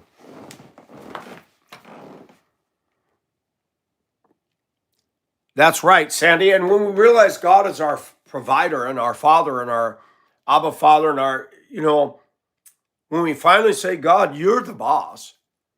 I go work for a company, but you're the boss. You're the one that got me the job. You're the one that led me here. And we don't butt kiss. We don't do things to butt kiss. We do things as unto God. Guy thanked me for coming in. I said, why are you thanking me for coming in? He said, because these guys, they call out and they show up. I said, it's a job. You're required to do these things. I wish everybody else felt that way. I said, wow, it's 2025 and people think they can just fart around and skate on in when they want to. Fire their butts. We need to hear that again. You're fired. You don't want to work, then don't come. Don't even, we've lowered the bar. They can't do chin-ups anymore, so now the bar's here. Because guess what? The place I used to work, I'm still hearing all the scuttlebutt. The monitors have walked off the top. I think it's funny. Things are falling apart. People are quitting. And the big boss man thinks he's going to corral a bunch of black people. And I laughed. I said, you're not going to corral black people, white boy. I promise you, you're not going to do it. You start getting, all that an authority trip, they're going to just call in even more. They're going to rebel you. You got to know how to deal with people. You tell everybody they got to take up the slack for all the drivers call in. They don't got to do that. Why don't you get out in your square-shouldered suit and tie? You could drive that damn bus and them damn kids. I don't see you doing it ever. You're the director of transportation. Model what you believe. You go get in that bus and drive that route down there in that crappy part of town. I'd love to hear your feedback after that. They don't care if you're suit and tie. They'll call you the F word and threaten you right to your face, homeboy. Man, I'm so tired of management telling all the drivers what to do and treating them like shit, but you won't get in there and do it. Shut up. If I'm the director and I've got a problem, I don't want to do it, but guess what? I'm going to go down and get in a bus. And you know what? After a week of doing that, I'm going to come down to that terminal and say, boy, I know what you guys are going through. I am sorry. I'm going to see if I can talk to the board and see if we can get some things turned around. These kids are bad. You're fired. Yes.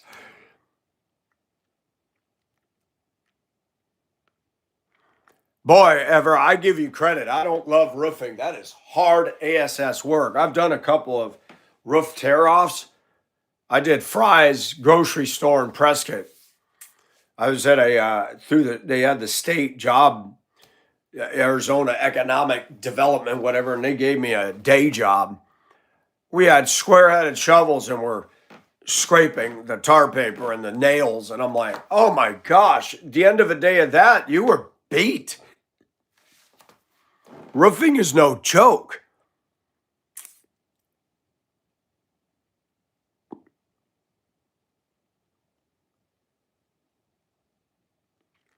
That's right, Fred.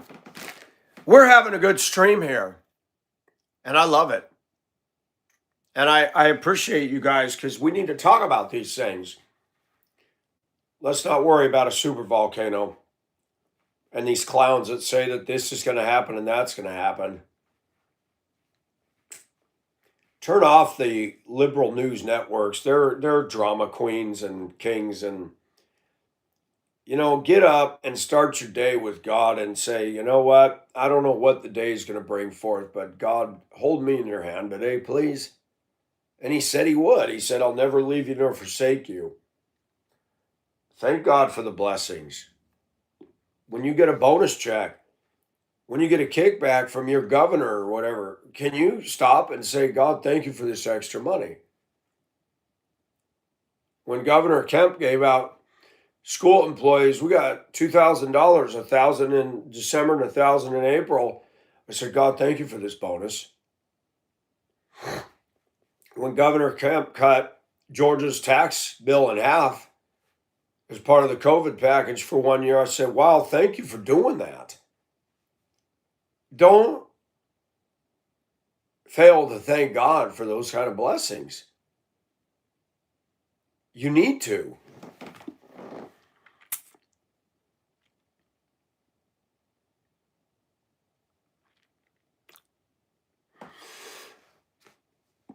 Another job that's hard as hell is concrete finishers and curb and gutter and sidewalk and driveway people. Whoo, baby, when you're 35, you're old doing that.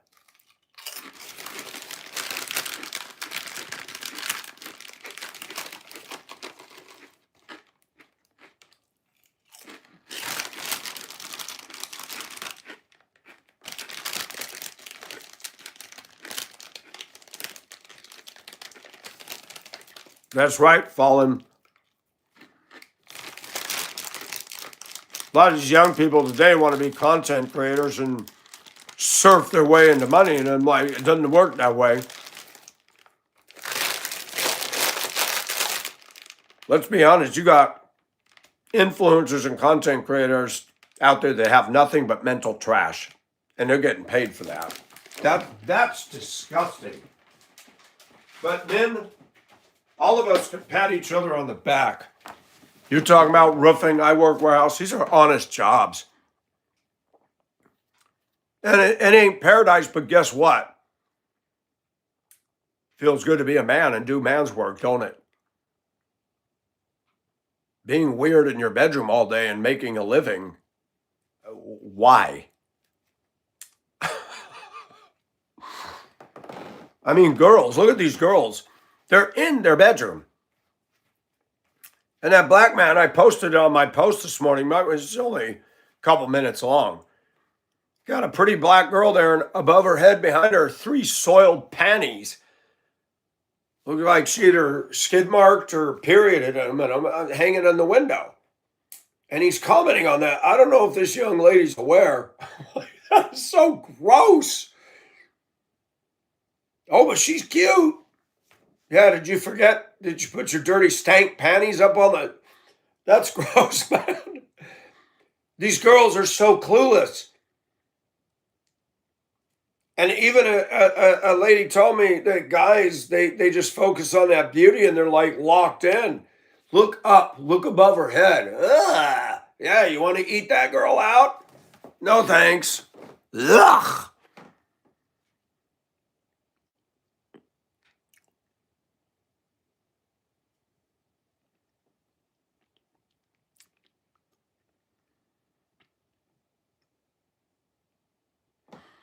You know what? I knew a lot of OFW, Ellie, and they're playing and cheating and miserable. They go to Hong Kong, they're having affairs. I learned a lot about the OFW culture. How many of them I meet and they did not tell me they're married back home? Oh my word. Ay nako. So much infidelity. And I got caught in a few gals that told me they were single and they weren't. So technically I had an affair. You know, liars, lies.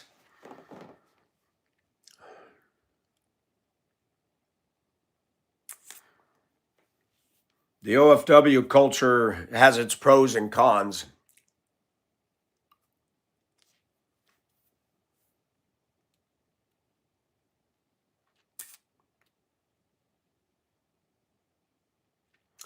Knock 3 times. La da da da da da da da da da da da. OnlyFans, Ellie, is for getting naughty and naked. Don't go there, honey. You're beautiful. They'll look at you, but don't go there.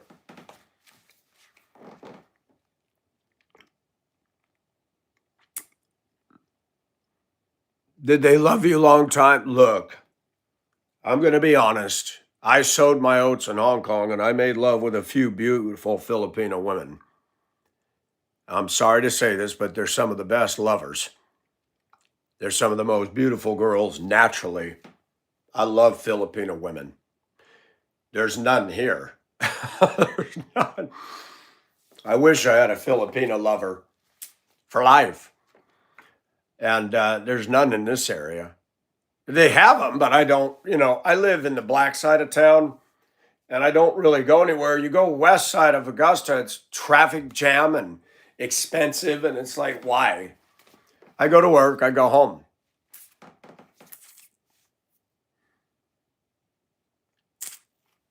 That's good, Ellie. Yeah, Ellie, if I was independently wealthy, I'd come down there and meet you and talk to you because you're a good woman. You're a Christian. You're beautiful. The only problem is there's a big age gap between us, 40 years. But you're mature for your age. You have good qualities.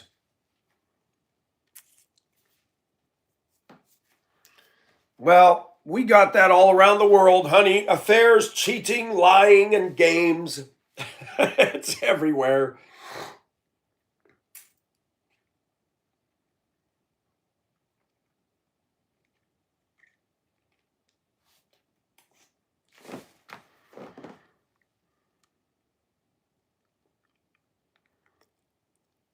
You know, falling in tandem with that, 1900 America, a farmer and his wife would have 8 kids in a small house.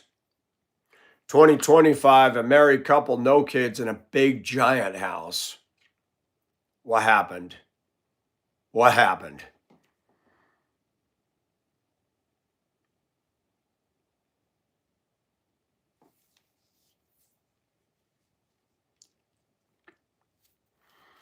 Well, Sandy, it's true. We older men like a younger woman because it makes us feel young, and I'm good looking for my age.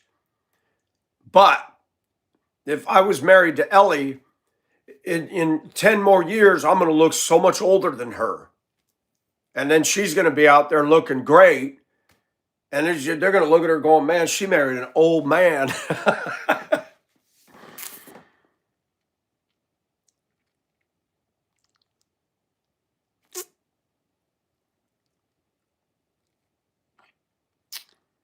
And you see that. I saw that in Hong Kong. I saw old men, white hair. There was a guy from Holland. He married a Filipina, much younger than him. Now, she wasn't young like Ellie, but you could see the difference. She was an older Filipina, but you could see he just looked so old compared to her.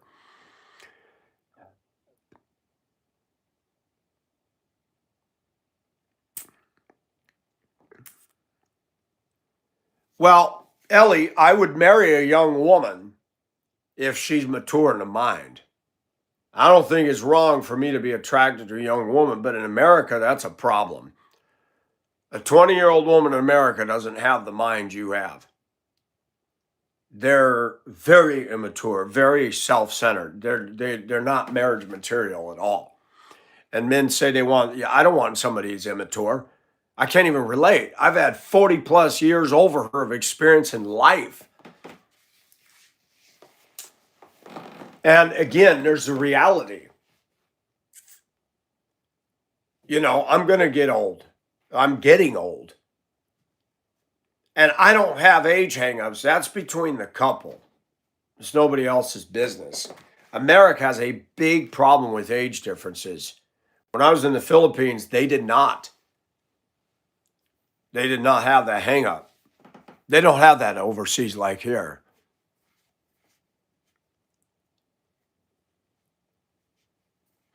A lot of young ladies tell me they don't want to date the boys their age because they're too immature. And it's true. Me, I don't really get to choose anymore because I don't have choices before me. I don't. I was talking to Mob Rules in Iraq on the phone the other day about all the women that flirt in here. And I love flirting. Flirting's okay. I'm not against it. But a lot of these American women flirt. And then you find out they're married and you're like, what are you doing? If you're a woman and you're married, do not flirt with me. Okay? You're not available and it's not okay.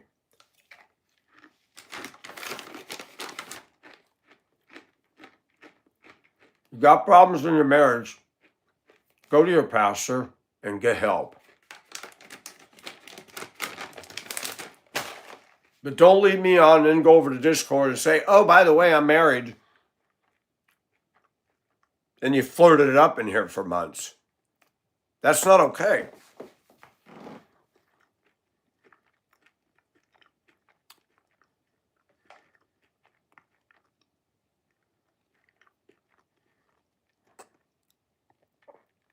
Ellie's smart because the Philippine life is hardship.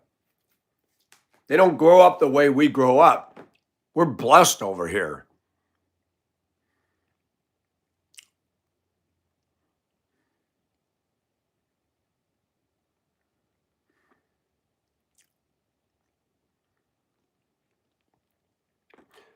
Wow, Veronica, praise God for that. I'm not celibate in my mind. I'm going to be honest, and I've done enough carousing around in the past. My mind is impure as hell, but at least I know I'm still alive.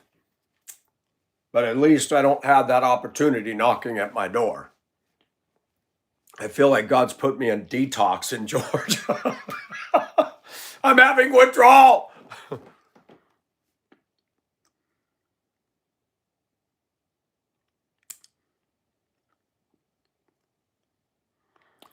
May at 80s can find a good man, cooks kosher, helps things need done.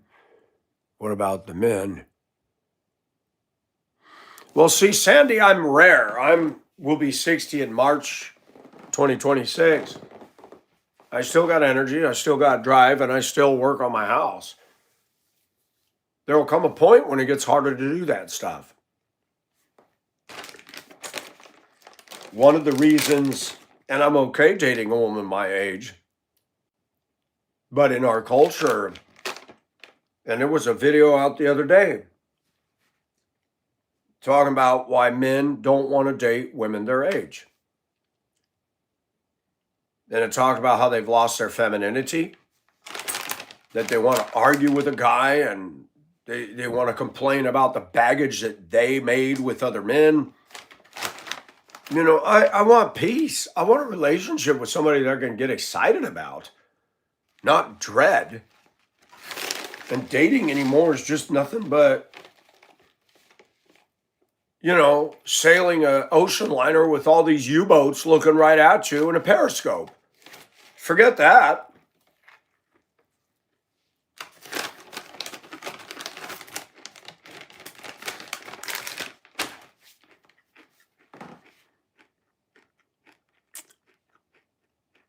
Thank you, T2.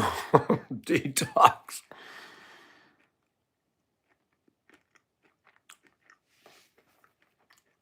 Wow, loose for 25 years.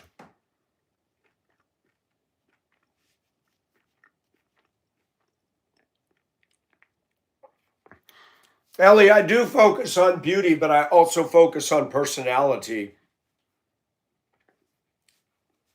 And a lot of women in our culture that are slender and attractive are very difficult to have a relationship with because they tend to be spoiled. They know they're pretty and they're going to throw it around and shake it around and use it as a weapon against you. And in the US, I found women that are the nicest are ones that are a little bit not obese. Please hear what I say, not cottage cheese ripples under the arm and big old stretch marks. I'm not talking about that. But women that are a little bigger, but they're, solid, some of them are nicer women.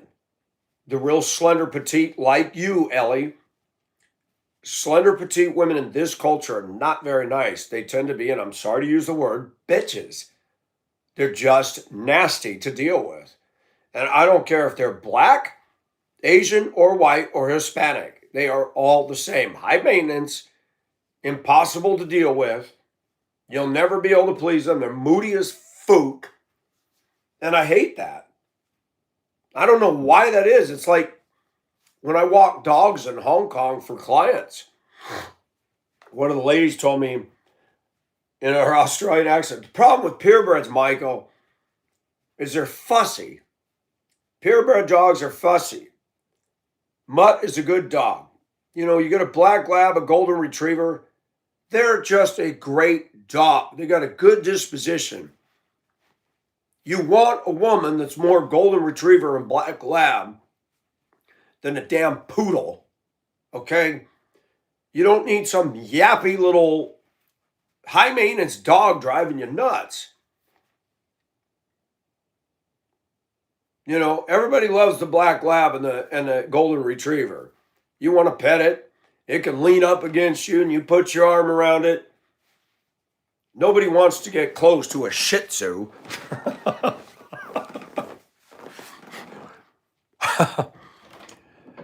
Charm is deceitful, beauty is vain. Ellie, yes and no. It depends on how you use it. You're right, Veronica. I had a friend for years. He'd go to the gym.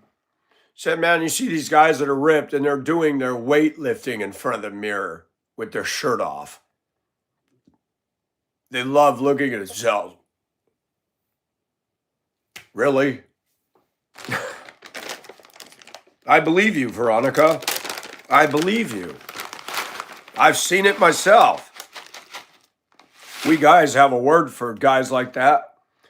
And we usually refer to them as that four-letter word that we use as slang for that thing between our legs.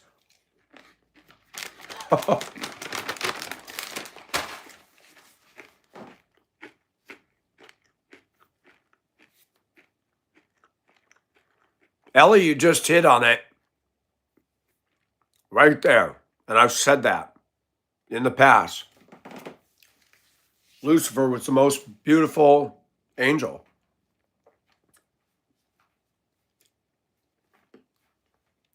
Beauty's a distraction. Young women that are beautiful fail to humble themselves and say, God, you gave me incredible beauty. Let it not go to my head. You didn't make that beauty happen. God did. So why are you pig-headed about it? He could take it away. You get in a car crash and be comatose from or paralyzed from here on down. And then how many men are going to come after you then? No one. You're in a wheelchair with a neck brace. Sorry, you're done for the dating world. I tell people that stop the arrogance. I remember when I was in Denver, I dated a pretty black gal named May Misha. She was a few years younger than me, but we both felt an attraction to each other. And we went to the Cherry Creek Mall one evening. We ate at the food court, and we planned on seeing a movie. And it was a while before it started, so we walked around. I ended up buying her a purse at Macy's that she really liked, and she had her arm draped around mine on my left side. And for those that don't live or did not live in Denver at all, Cherry Creek Mall was the upper end mall, kind of central Denver. It's a nice mall. And a lot of the women and men that go in there, you know, they're the kinds that wear the Birkenstocks and the expensive attire, whatever. Then I noticed that these bleach blonde women with the fake implants, with the overpriced clothing and all the handbags and shopping bags were staring. And Misha says, oh my gosh, do you see that? I said, yeah, I see it. I think it's funny. She goes, really? Why? I said, I'm proud to be seen with you. She goes, you are? I said, May, I like your personality and you're beautiful. What? You're not ashamed because I'm black? I said, no, May. I said, look at these women. They wouldn't date me. I'm a scuba thriver and so are you. I said, they wouldn't date me. Why do they care now that I've got a black woman on my arm? Why are they all looking with this look like, what's that? Why is it that white women that have nothing to do with me all of my life see me in a store and it perturbs them? They're never going to see me again. White women don't mind their own damn business, for one thing. I said, none of them would date me. I'm proud of you. And if anybody was to say anything, I stop and say, excuse me? Pull down your pants. I couldn't hear you. What'd you just say? Are you commenting on my woman? I'll tell you what. Look at us. We happy. Look at you with that man who makes more money than you do to buy all this ridiculous clothing. She's a natural beauty and you're artificial as hell.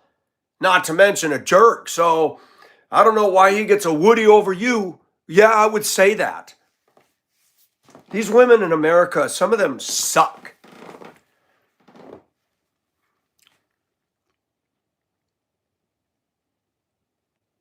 Yes, Ellie, you're right. You're right. There is a sameness there. You're not average looking, Ellie. You're a natural beauty. most of the girls here that are all over TikTok got so much glopped on makeup and dyed their hair and done everything. You're a natural beauty, and that's a good thing.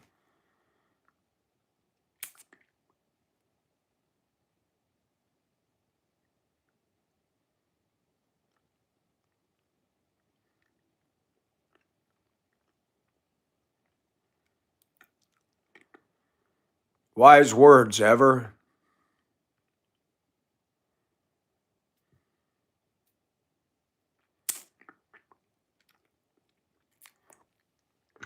I think culture's been doing that for a while. I remember going to Mammoth High School. I can name the names of the women: Katie Smallhorse, Renee Frederickson, Gina Frederickson, Debbie Corvair. Oh my gosh, Denise Jensen. You could look at the girls. They were on ski team. They were cheerleaders. They played, tennis, and they were the hotties. Stuck up. All that in a bag of chips. That was way before social media. And I was talking to Mr. E-Rock on the phone. I said, I'd like to see these cats that made fun of me in Mammoth back in the day. Now, I'd like to do a side-by-side comparison, and they would all be going, oh my gosh, Nelson was the one we teased the most, and he did better than all of us in the looks department. I'll bet you every one of those cheerleaders got SAG going on because they were well endowed back then. Gravity sucks unless they got implants. I'll bet you none of them are desirable. I'll bet you, I'm 59. I'll bet you none of them are desirable today. I'll bet you none of them are anywhere near as sexy as we thought they were back in the day. Hey, Chelsea. But social media has definitely made an altar for the ego of many. Social media is the platform for which women, and I pick on women because they do this a lot, they can make a temple and deify themselves on it. Follow me, come to my page, look at me now, just like the song by Blackpink. Look at me now. We're all looking at you, ladies, and that's our problem. We need to stop. Blackpink. That was a pretty hip band in the Philippines when I was there in 2018. They're out of South Korea.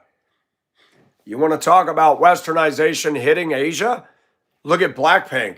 Stuck up, arrogant, bitchy girls dyeing their hair, standing with materialistic backdrops, with music that's taken Southeast Asia by storm and has recently come into the US. Blackpink was just getting going when I was over there, and all the Filipina girls were just loving it.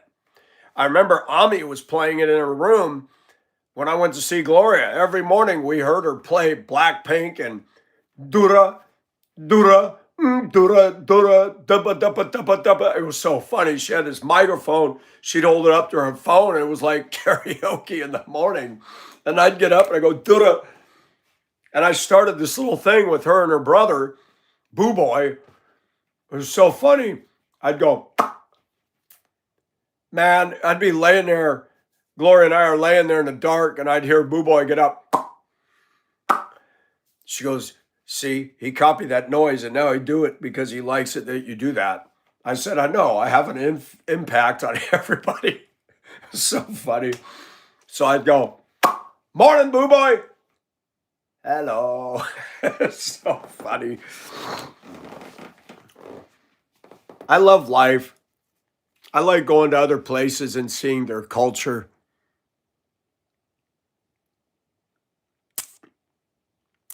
No. I did not say most of the OFW are users. No. A lot of them were, but not most. I met a couple ladies that liked me for me. They did not want to come to America. They weren't looking for visa. One named Myra says, I wish you could marry me and stay with me. She really liked me. A lot of those girls liked me because I didn't drink. I didn't treat them rude. And I'm going to be honest. I know as a Christian I shouldn't say this, but I had the best sex ever in my life with them. Sex is work over here. It is too much freaking work. You're lucky if you get it. And you're married.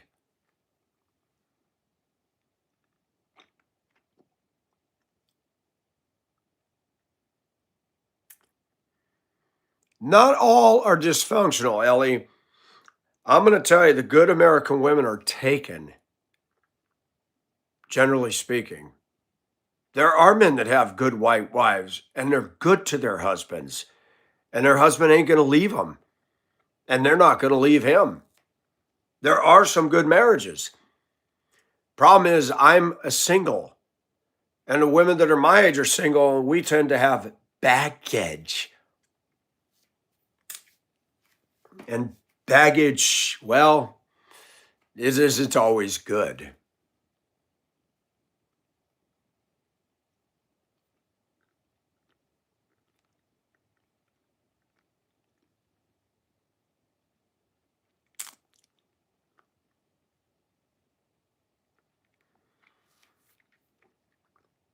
And here's the thing. I like this country. I don't like what Democrats are doing to it. I don't like liberalism. I don't accept it. Hello, Franny.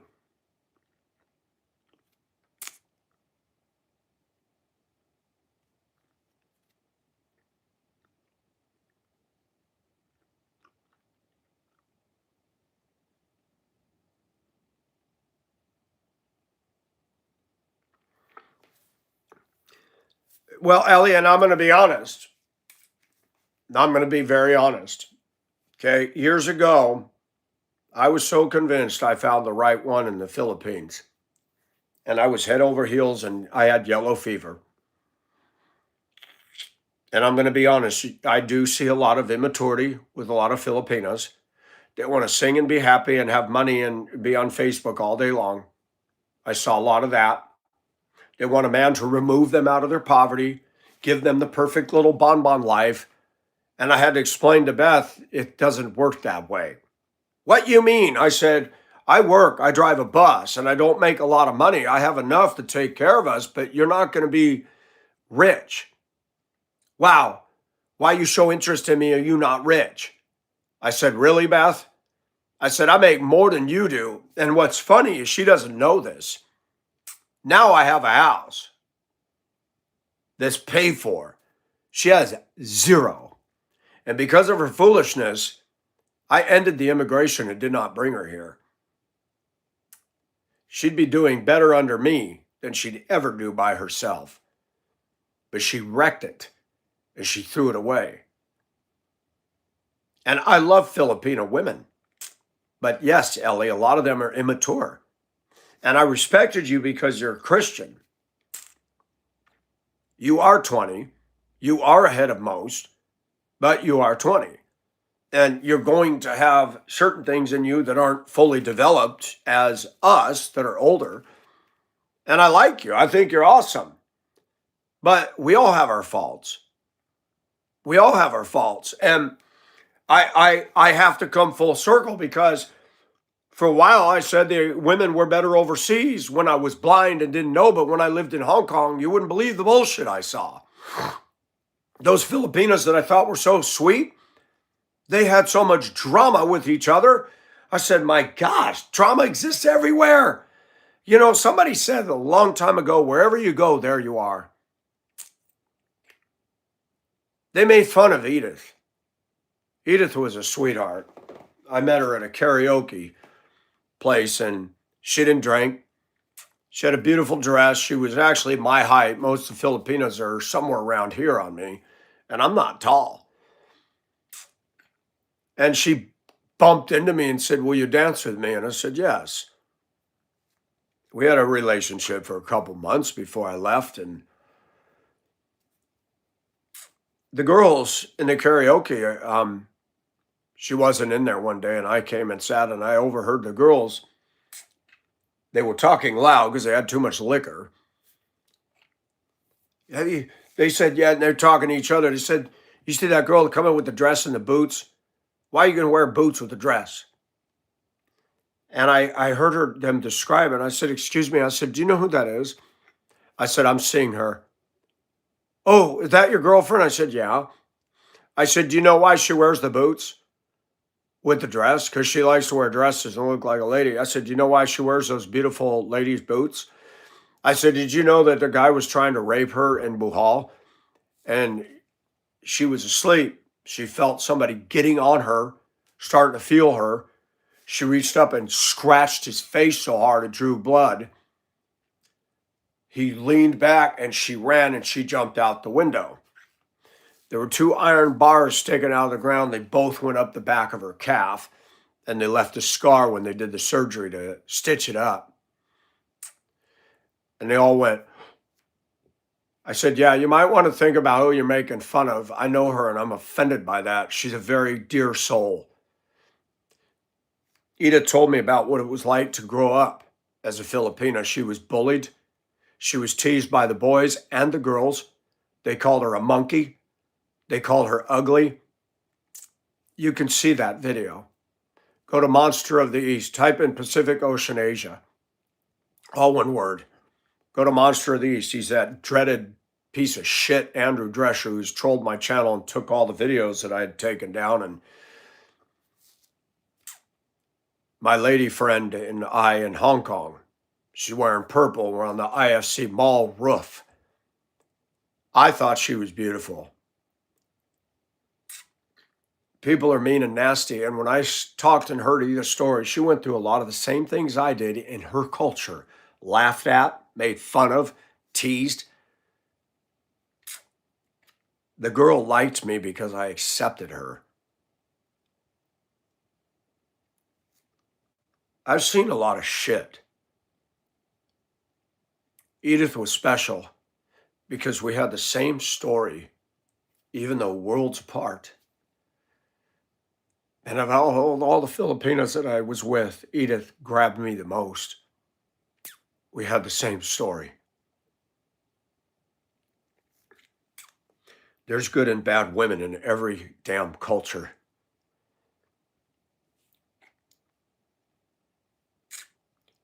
And I say that because I don't know what happened to Edith. We lost touch. And if there was anybody I wish I was in touch with today, out of all the past, it's her and only her. Many of you might not think she was beautiful. I thought she was. She had that beautiful, long, jet black hair. She was slender, pretty flat chested. She was beautiful to me.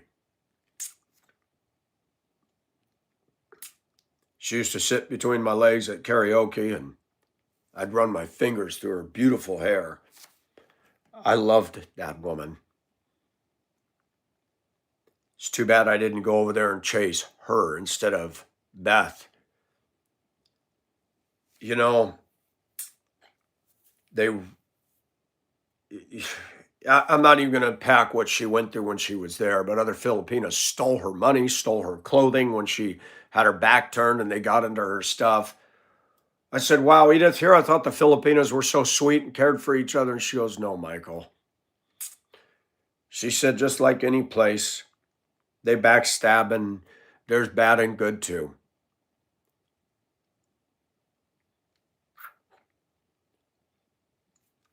There's good women that come into this room that are American that listen, and I respect them. I'm not perfect, and I know I'm not. I know if any woman lived with me, she'd probably get irritated at things about me. That's humanity. I believe I'm a good guy and have good things to offer. I'm not perfect. Not at all.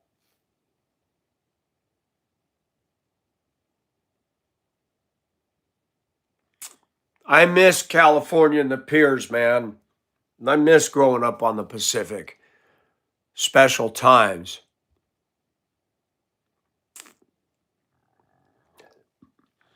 Well, Ellie, relax. Be happy where you are. That's okay. You're a warrior. And I'm not being mean. You don't have to fight everything. Relax. America has its problem, but the Philippines do too. Ellie, there's a lot of ladyboys there, a lot of bakla. Why is that? So-called Christian nation, lots of gays trying to make money. They were everywhere when I was down there. I go in the markets and they're staring at me and I'm like, no thanks. No, and you're right. But yet, Ellie, a lot of people aren't heading to the Philippines. They want to come here. People want to come here.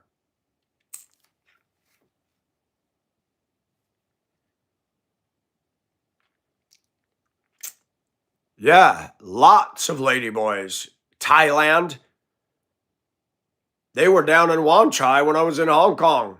One started talking to me. I thought it was a damn Thai woman. She was beautiful from here on up. Boobs and everything. I said, how did you go breasts?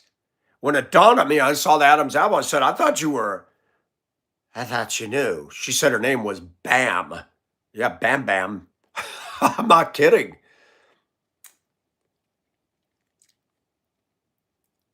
Lots of Thai and Filipino ladyboys. And guess what else is happening in the Philippines? Lots of lesbians. I saw lots of Filipino lesbians because they don't want to cheat on their husband and get pregnant and get in trouble. So some of the American, British, Chinese that have domestic helpers would hire two and they stuff them in a room the size of my closet. I'm not joking. And they start experimenting with each other. Because guess what? They have a sexual need. And they do it because it's safe. Their husband will never find out. They don't have to worry about getting each other pregnant. Folks, every place has got its problems. And I'm here to tell you, as a grown man, I've struggled with some personal shit because of the stuff I've been through. I'm sorry to use the word, but it mind fucks you. You know, you don't get the love you need anywhere you are. People look for a surrogate. Yes, America's got a lot of problems.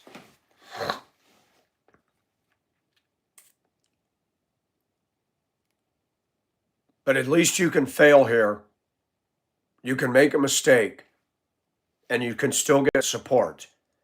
And people that will encourage you to come back up and still accept you. I remember when I lived in Hong Kong, people were jumping out of the high rises. Chinese men making good money. Their boss criticized something about them and they can't handle the criticism, so they commit suicide. They had a college couple. It said the parents approved the relationship. Approved? They're college kids. Well, who cares what the parents think? Oh, but that's big over there. They both grabbed hands and jumped out of the high rise to their death. I had a Filipina tell me, Michael, I'm cleaning in the flat. She was up like 17 floors. She said, I see the body drop out the window. Chinaman just went, I don't even want to see that. When they hit the ground, their body explodes. Their intestines, everything just goes, it's disgusting. So I learned something. Asia's not as great as I thought it was. There's things I love about it. But there's something wrong with the culture where you feel like if you make a mistake or fail, you got to end your life. I thank God we have a little more room for error here. That I can make a mistake, I can divorce, or I can screw up, and there's still men and women that will love and accept me. I thank God for that.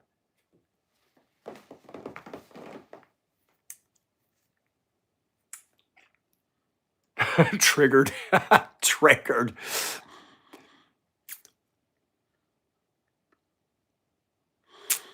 Ellie, I love you, but you know what? You're like the dog with a bone. You got that bone in your mouth and you're not going to let go of it. Relax, nah. Relax.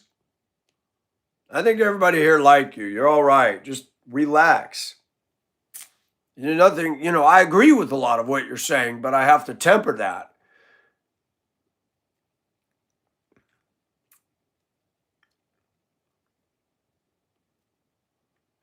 You did that with me in the clothing, man. You wouldn't let it go. I mean, you just kept on and on and on. And I get it. But make your point and move on to the next.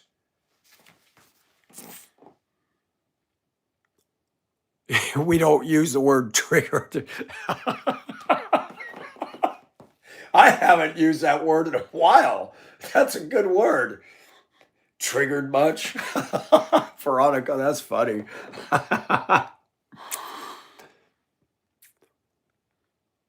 Japan, there's some videos out about that. The men are no longer interested in women. And no, they're not becoming gay. And I'm going to be honest, just me as a male, Japanese women are very good looking, very beautiful women. Why aren't the men interested in them? What is going on? They're almost becoming asexual.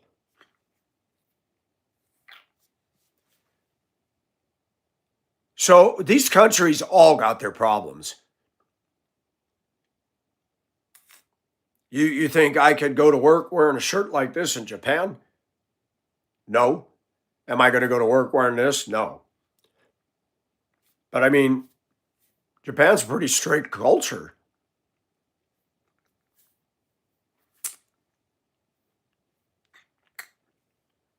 They went to a monastery.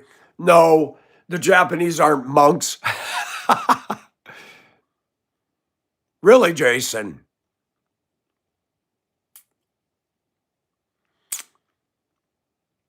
Well, but Ellie, you're talking college girls and they are triggered. Oh my gosh, you're talking liberals. Liberal women are triggered, period. AOC's triggered. They're all a mess. I don't think Veronica's a liberal. I'm pretty sure Veronica's a conservative. She would not sit on my channel if she was a dyed-in-the-wool Democrat. She would be like, out of here.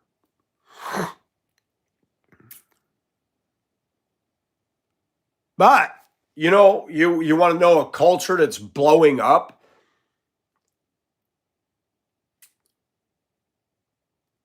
You want to know a culture that's blowing up and moved away from their traditional roots?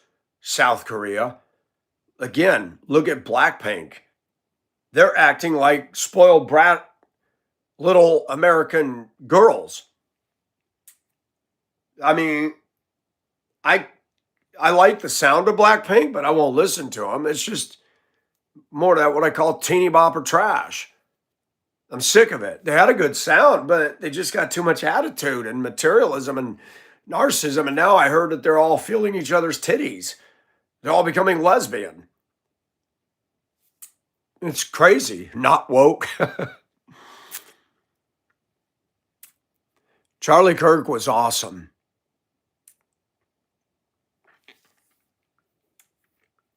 I don't see Asians as slaves. I never have. I see the beauty in many cultures. I like Asian culture the most because the diet is more friendly for me, the food, and I like Asian culture. I just do.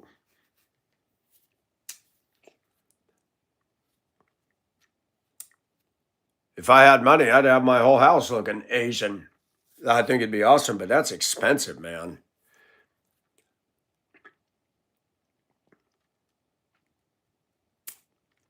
With not enough people getting born. Oh, so their procreation rate is like ours, dropping.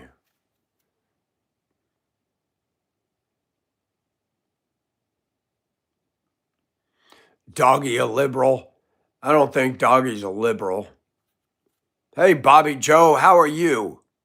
Welcome on in.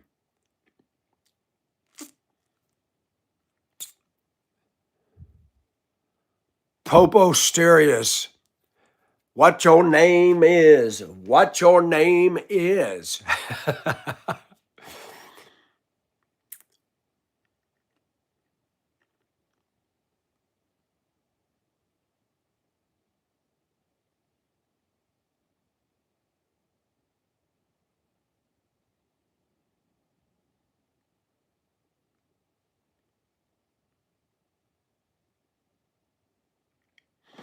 India, again, pros and cons.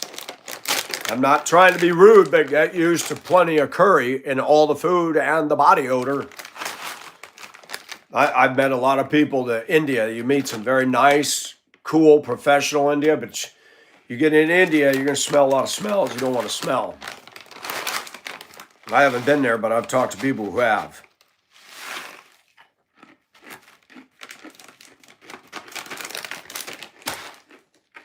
A lot of Indian women don't believe in shaving under here. A lot of body odor. I was talking to E-Rock. I said, I cannot do that. There's some beautiful Bollywood. Now, the Bollywood industry, that's different. They make them women shave up because that's their Hollywood. I told E-Rock, I don't care how beautiful a woman is. She'd grow all that hair in her arms. I'm not dating her. That's gross. That's a cock block. I like a woman clean and smooth. I don't want to see all that.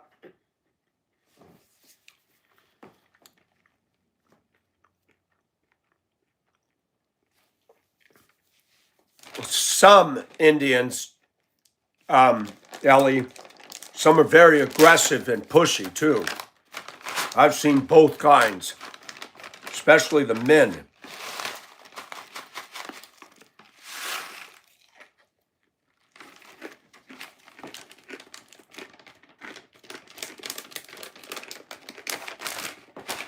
Wow. That's interesting, Leon. You guys ever listen to those two motorcycle guys, the white guys that lived in China? They're not there anymore, but they did a YouTube program on some of that stuff. Oh, this stuff, Sandy.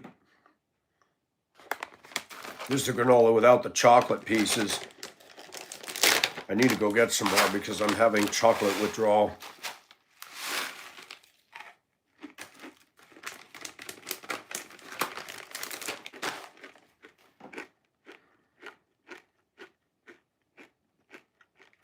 "12 babies? Well, Ellie, I'm definitely not going to marry you if you want 12 babies. I ain't going to marry no woman that wants a kid. I'm old. I don't want a kid right now.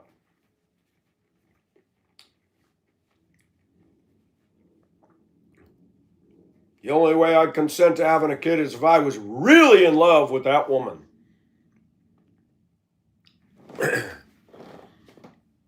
Yes, Sandy. I'm in Disgusta, Georgia.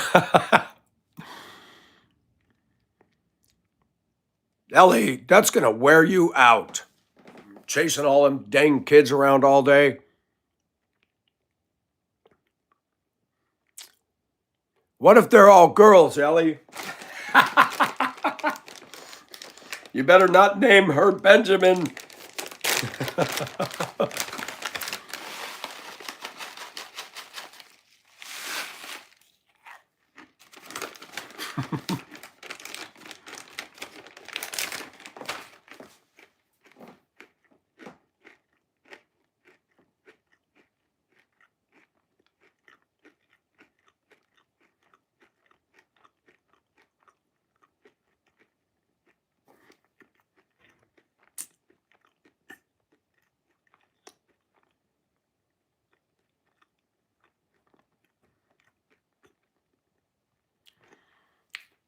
I can deal with the legs, Franny, but under here, no. I've dated a few women that, the hair was smooth and it wasn't cactus. I don't like date a woman with cactus legs where it's bristling up against you.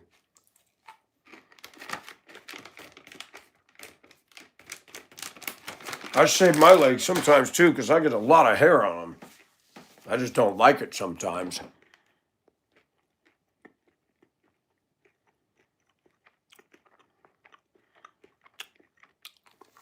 I can dream about you.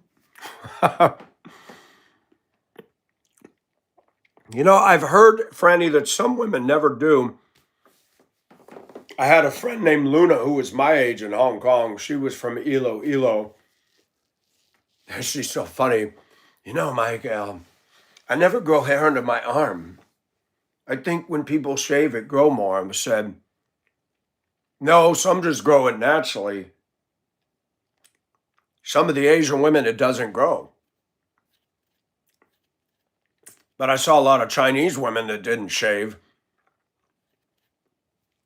I remember hearing the stories of the domestic helpers that worked for Chinese women, and they told me stories that were pretty gross. I'm not going to repeat when they had to do the laundry of the Chinese women and how foul smelling their clothing was. I was like, ah, gack. If I can hold you tonight. Veronica's got it.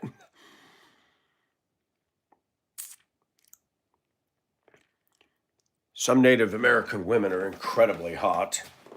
I've always been attracted to dark skin and exotic features.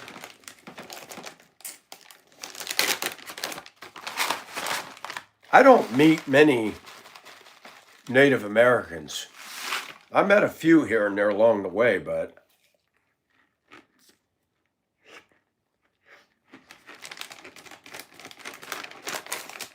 when I was in Duluth, unfortunately, most of the ones I saw up there were Skid Row alcoholics living on the streets and harassing anybody who walked by. Ellie, you need to be happy with what you are. There's nothing wrong with being tan. And that was the other thing. The girls would all tell me, you got the whitening soap. You're a Christian, Ellie. Accept the body that God put you in and be happy with it. Hello, Eugenia. Really, Franny? Yeah, some don't grow it.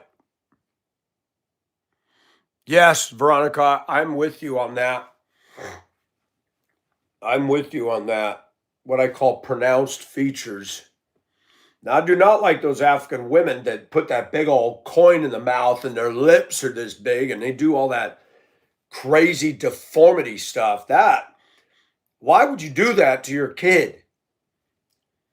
You got them African people with their lip all the way down and a big old, what the hell?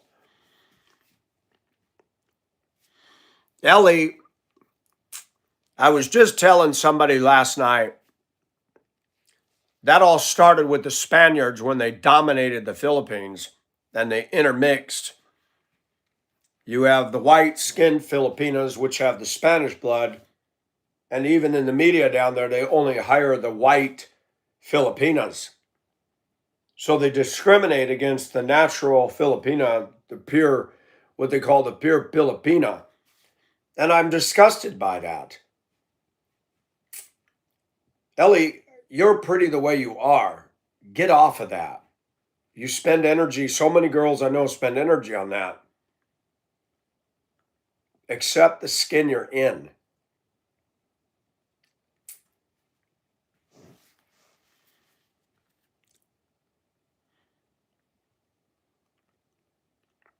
Shoot.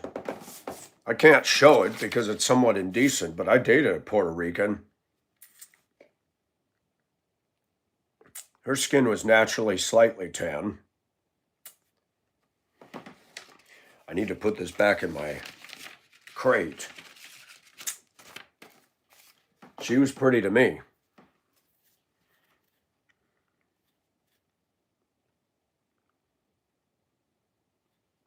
I don't have racial hangups. People say, would you date a white woman? Yes, I would. I flirted with women here in the chat. They're serious and want to meet me. I'm game. But then when they tell you you're married, it's like, well, what are you doing? I don't want to get involved in that tryst.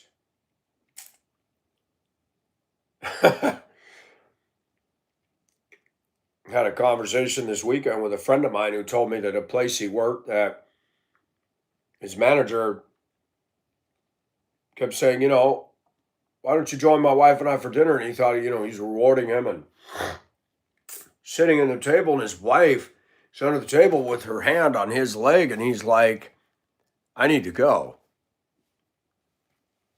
And the manager said, "Why are you leaving?" He says, "I don't know what you guys got going on, but I'm not into swinging with you guys." And one day he come up to him and said, "Want to see the catfish I caught?" And he thought he was going to show him a fish, and he showed him his 10-inch long dong. I said, "Wow, these guys were all over you." He goes, "Mike, I was not comfortable." And I told him, don't ask me to go again. I don't want anything to do with that. He said, "He just lost a job because he was fooling around with one of the women at his job, and he's calling me to come and work for him." I said, "No, man." I said, "He showed you his 10-inch dong, huh?" I said, "He obviously wanted a little threesome, his wife and you, and all enjoying you." What is wrong with people? Now, I understand when you're in a marriage, things can get kind of cool. And some people entertain these little, let's be honest, sometimes we all have some weird little fetish that goes through us, but you got to be careful about bringing other people into your bedroom. That's, I think if a couple wants to role play the idea mentally with each other, that's one thing, but to bring other people in there, that gets dicey as hell. I mean, it's wrong from God's point of view, but that also brings other problems. I know a woman that was open to that. She got attracted to the other couple husband and ended up having affairs with him behind her husband's back. And the husband found out and was pissed.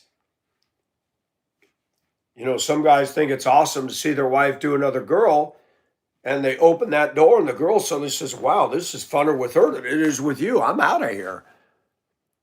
You got to be careful, man.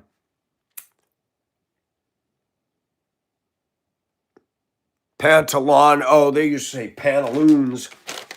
Trousers, man. I haven't heard that word in a while. Trousers.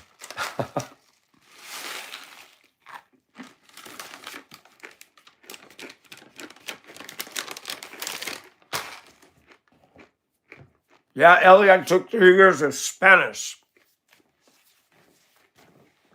The light is la luz. Window is ventana. Moon is luna.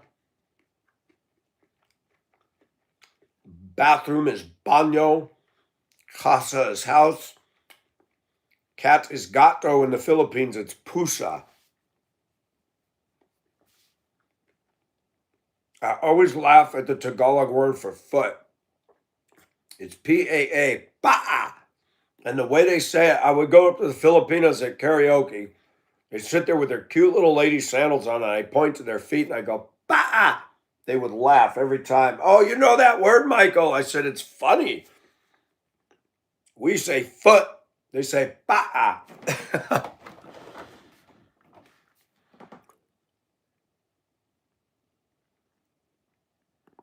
Hay muchos.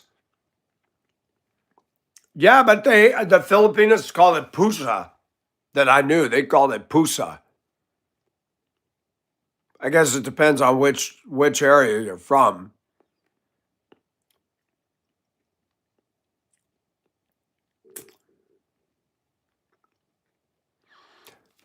I knew a woman at Denver school. She was a beautiful Hispanic, Seventh-day Adventist, and she tried to live her faith. I respected her. She was beautiful. She shocked me one day. She said, "I'm having a problem." I said, "What's that?" "My husband said he wants to see me do it with another man." And there's a lot of men saying this. They want to get off seeing their wife do another man. What is happening with us that we're getting bored with normal? That we got to spice the pot? We should talk about that. You call it pusa too. Got you.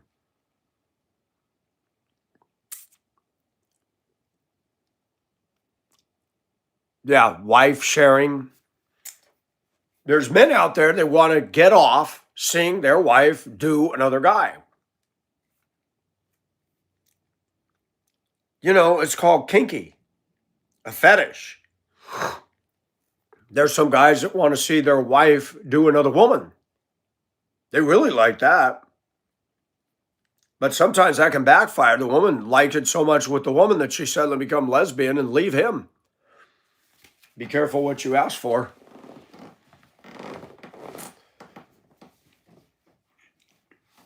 I think that couples need to have honest conversations about things. I think a true love is built on being brutally honest about your fantasies or whatever the heck is going on in your brain. You got to hide things from each other. I think that's bad. I think real love is better when you two can just really open up, even about your dark shit. That's just my opinion. They say sharing is caring. Yeah, Care Bears. I mean, I have fetishes. I'm not going to lie.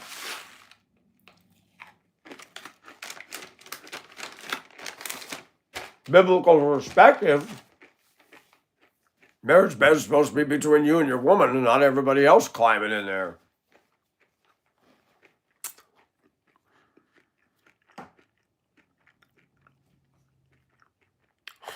Yeah, Gary, it's off the wall.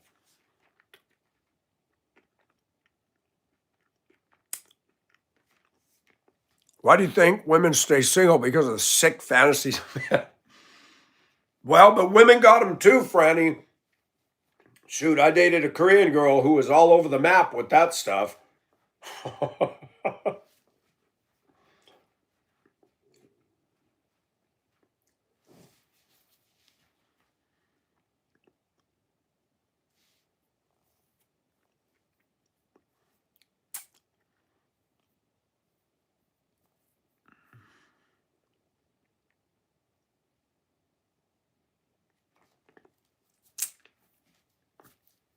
We're all different. Not everybody's the same. There's things that flow through me that are not Christ-like. I wish I could look you all in the eye and say that I reflect the true character of Christ all the time. I don't. I'm a grown man. I've looked at some pictures online of two women tongue kissing and topless against each other. It's hot. It's wrong, but it's hot. It's erotic. It's eros. And part of that happened because of my exposure to it. I didn't make myself that way. It was exposed to me by others. You know, you're in high school and everybody's passing the Playboy around and you saw two blondes getting intimate with each other. It's like, ooh, this is fun. And it's weird. Our society's weird that way. They're more accepting of two lipstick lesbians doing that than the idea of two men having a sword fight. I don't want to see two men having a sword fight. That's gross. But some people like that too.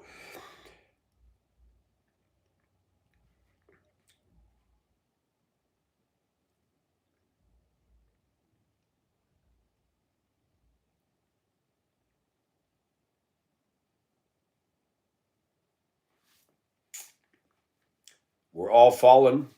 We're all sinful. And even as Christians, we're sinful. We've been made righteous through the shed blood of Jesus, but we still have a flesh. You may not struggle with that, but you struggle with something else. And it's very easy for all of us to become self-righteous and finger point.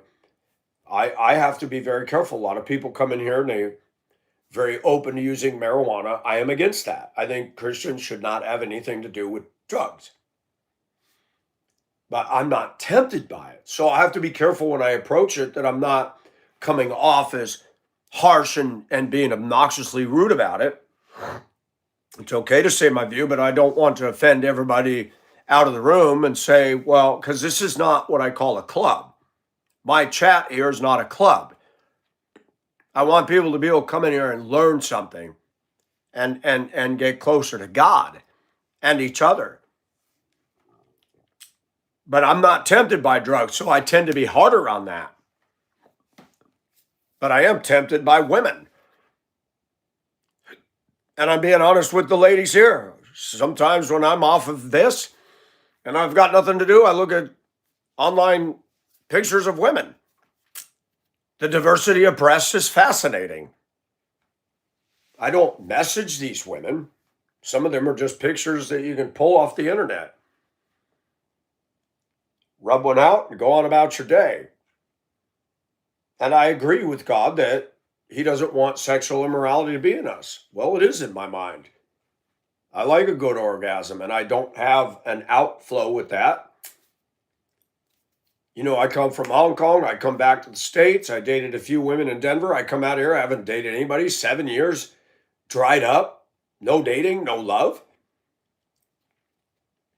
Yeah, there's going to be some withdrawal.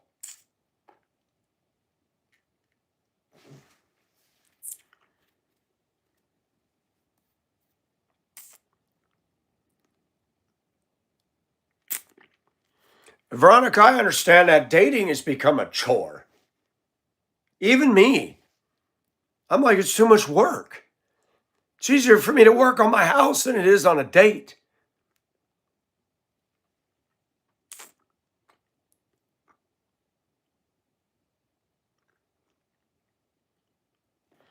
And Franny, I like you as a person. I do not hate you. And I'm trying, you guys are teaching me. I want to show the love of God, not the hatred.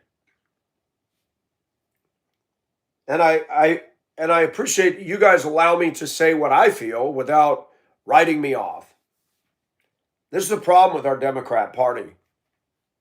They don't want to sit down and listen to us. They want to just cast hate, demonize us. And when the Democrats say they're open minded, they're full of crap. I think we're more open minded than they are. We can sit here and talk about our weird little eccentricities and our sin and all that. And most of us, we may or may not approve of everything everybody's doing, but we allow people the right to express and work through whatever their issue is. Democrats don't do that. They want to come down and control us, and that's it. I support the right to free speech. Burning the flag is not speech, it's destruction of national iconry, and I've got a problem with that. People say you're against freedom. Burning the flag is not free speech. Please don't confuse the two. If I go burn your house down because I don't like you, do I have the right to say, oh, you're against freedom of speech because you're mad? That's stupid. You're destroying property. You don't like this country, don't burn a flag. Go get an airplane ticket or a ship ticket and get out. I'm proud of our flag. I have no reason not to be. Proud to be an American. You know? Why? Why should I apologize? Nationalism is not a sin. Democrats want to put down nationalism. I don't think there's a dang thing wrong as a Christian to be proud of your country. Not anything.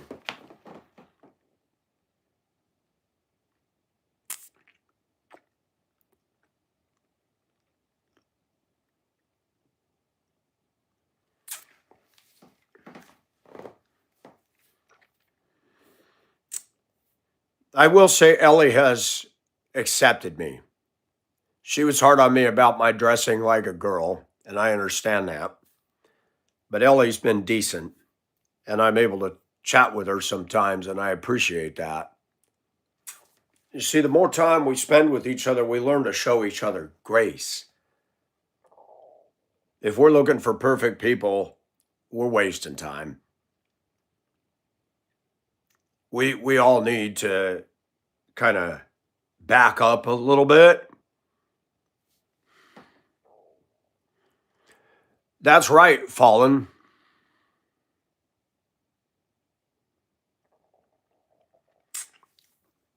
And Franny, you live an interesting life in Maine, and I'm curious about that. I wish I could actually meet you in person and do a live with you. I think that'd be awesome. We all here can agree to disagree and still be friends. You can't do that with the Democrats. So when I hear them say they're open minded, I just go, bullshit. You know, it's they're so untrue.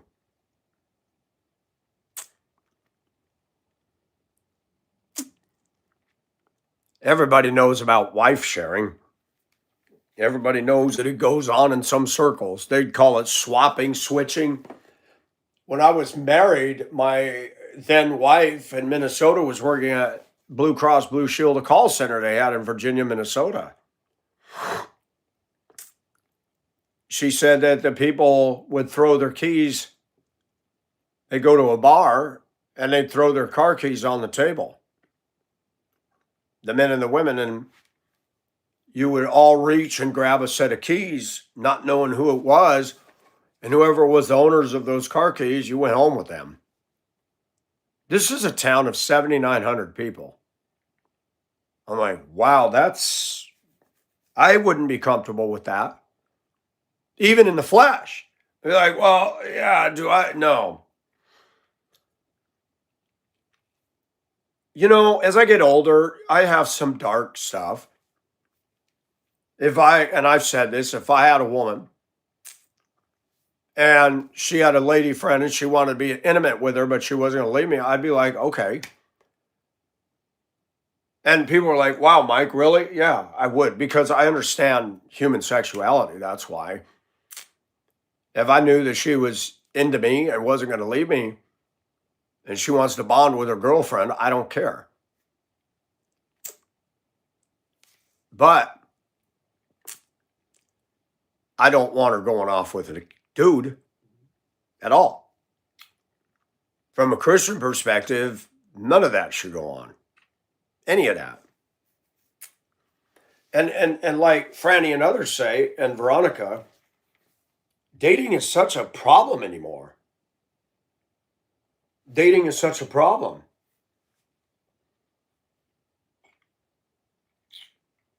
I haven't dated in 7 years. The requirements put on us men now to date. I always paid for the date, but they expect us to pay for the date, do all this. And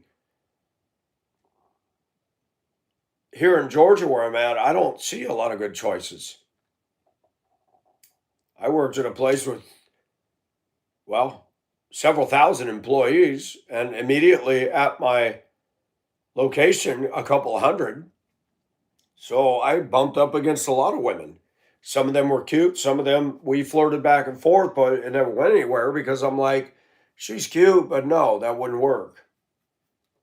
It just wouldn't work. One of the biggest reason out here is politically. It's mostly Democrats, mostly black. And a black Democrat and I are not going to be compatible because I'm a conservative and they're not going to go for that. And I'm not going to go for their liberal crap.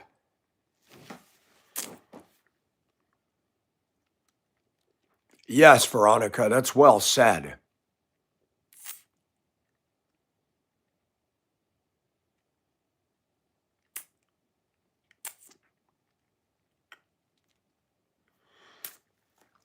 Yeah, Elliot, I don't know what the spark is. Everybody has their own thing.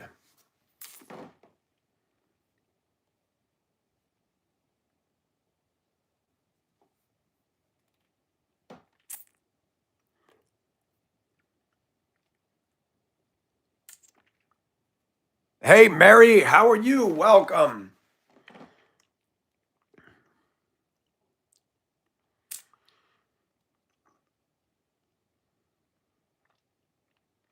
We have to reach everybody with the truth. Folks, I have to check out. Michael needs to get ready for work. But thank you for coming. I think it was a good stream.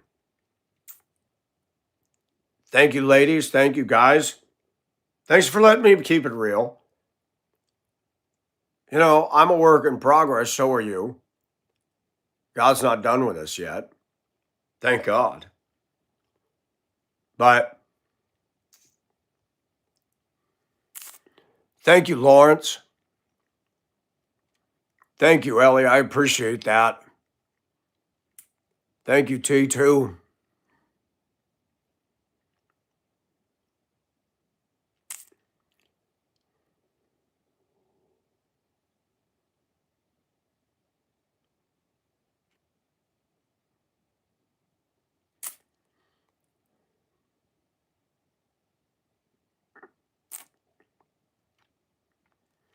Well, thank you, Hesse. Yeah, you came in right away.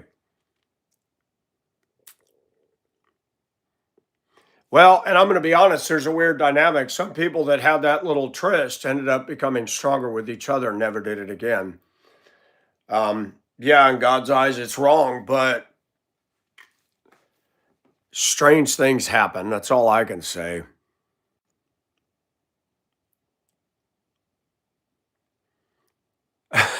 Veronica, I think we all can relate to that. All right, you guys, till next time, be safe and God bless.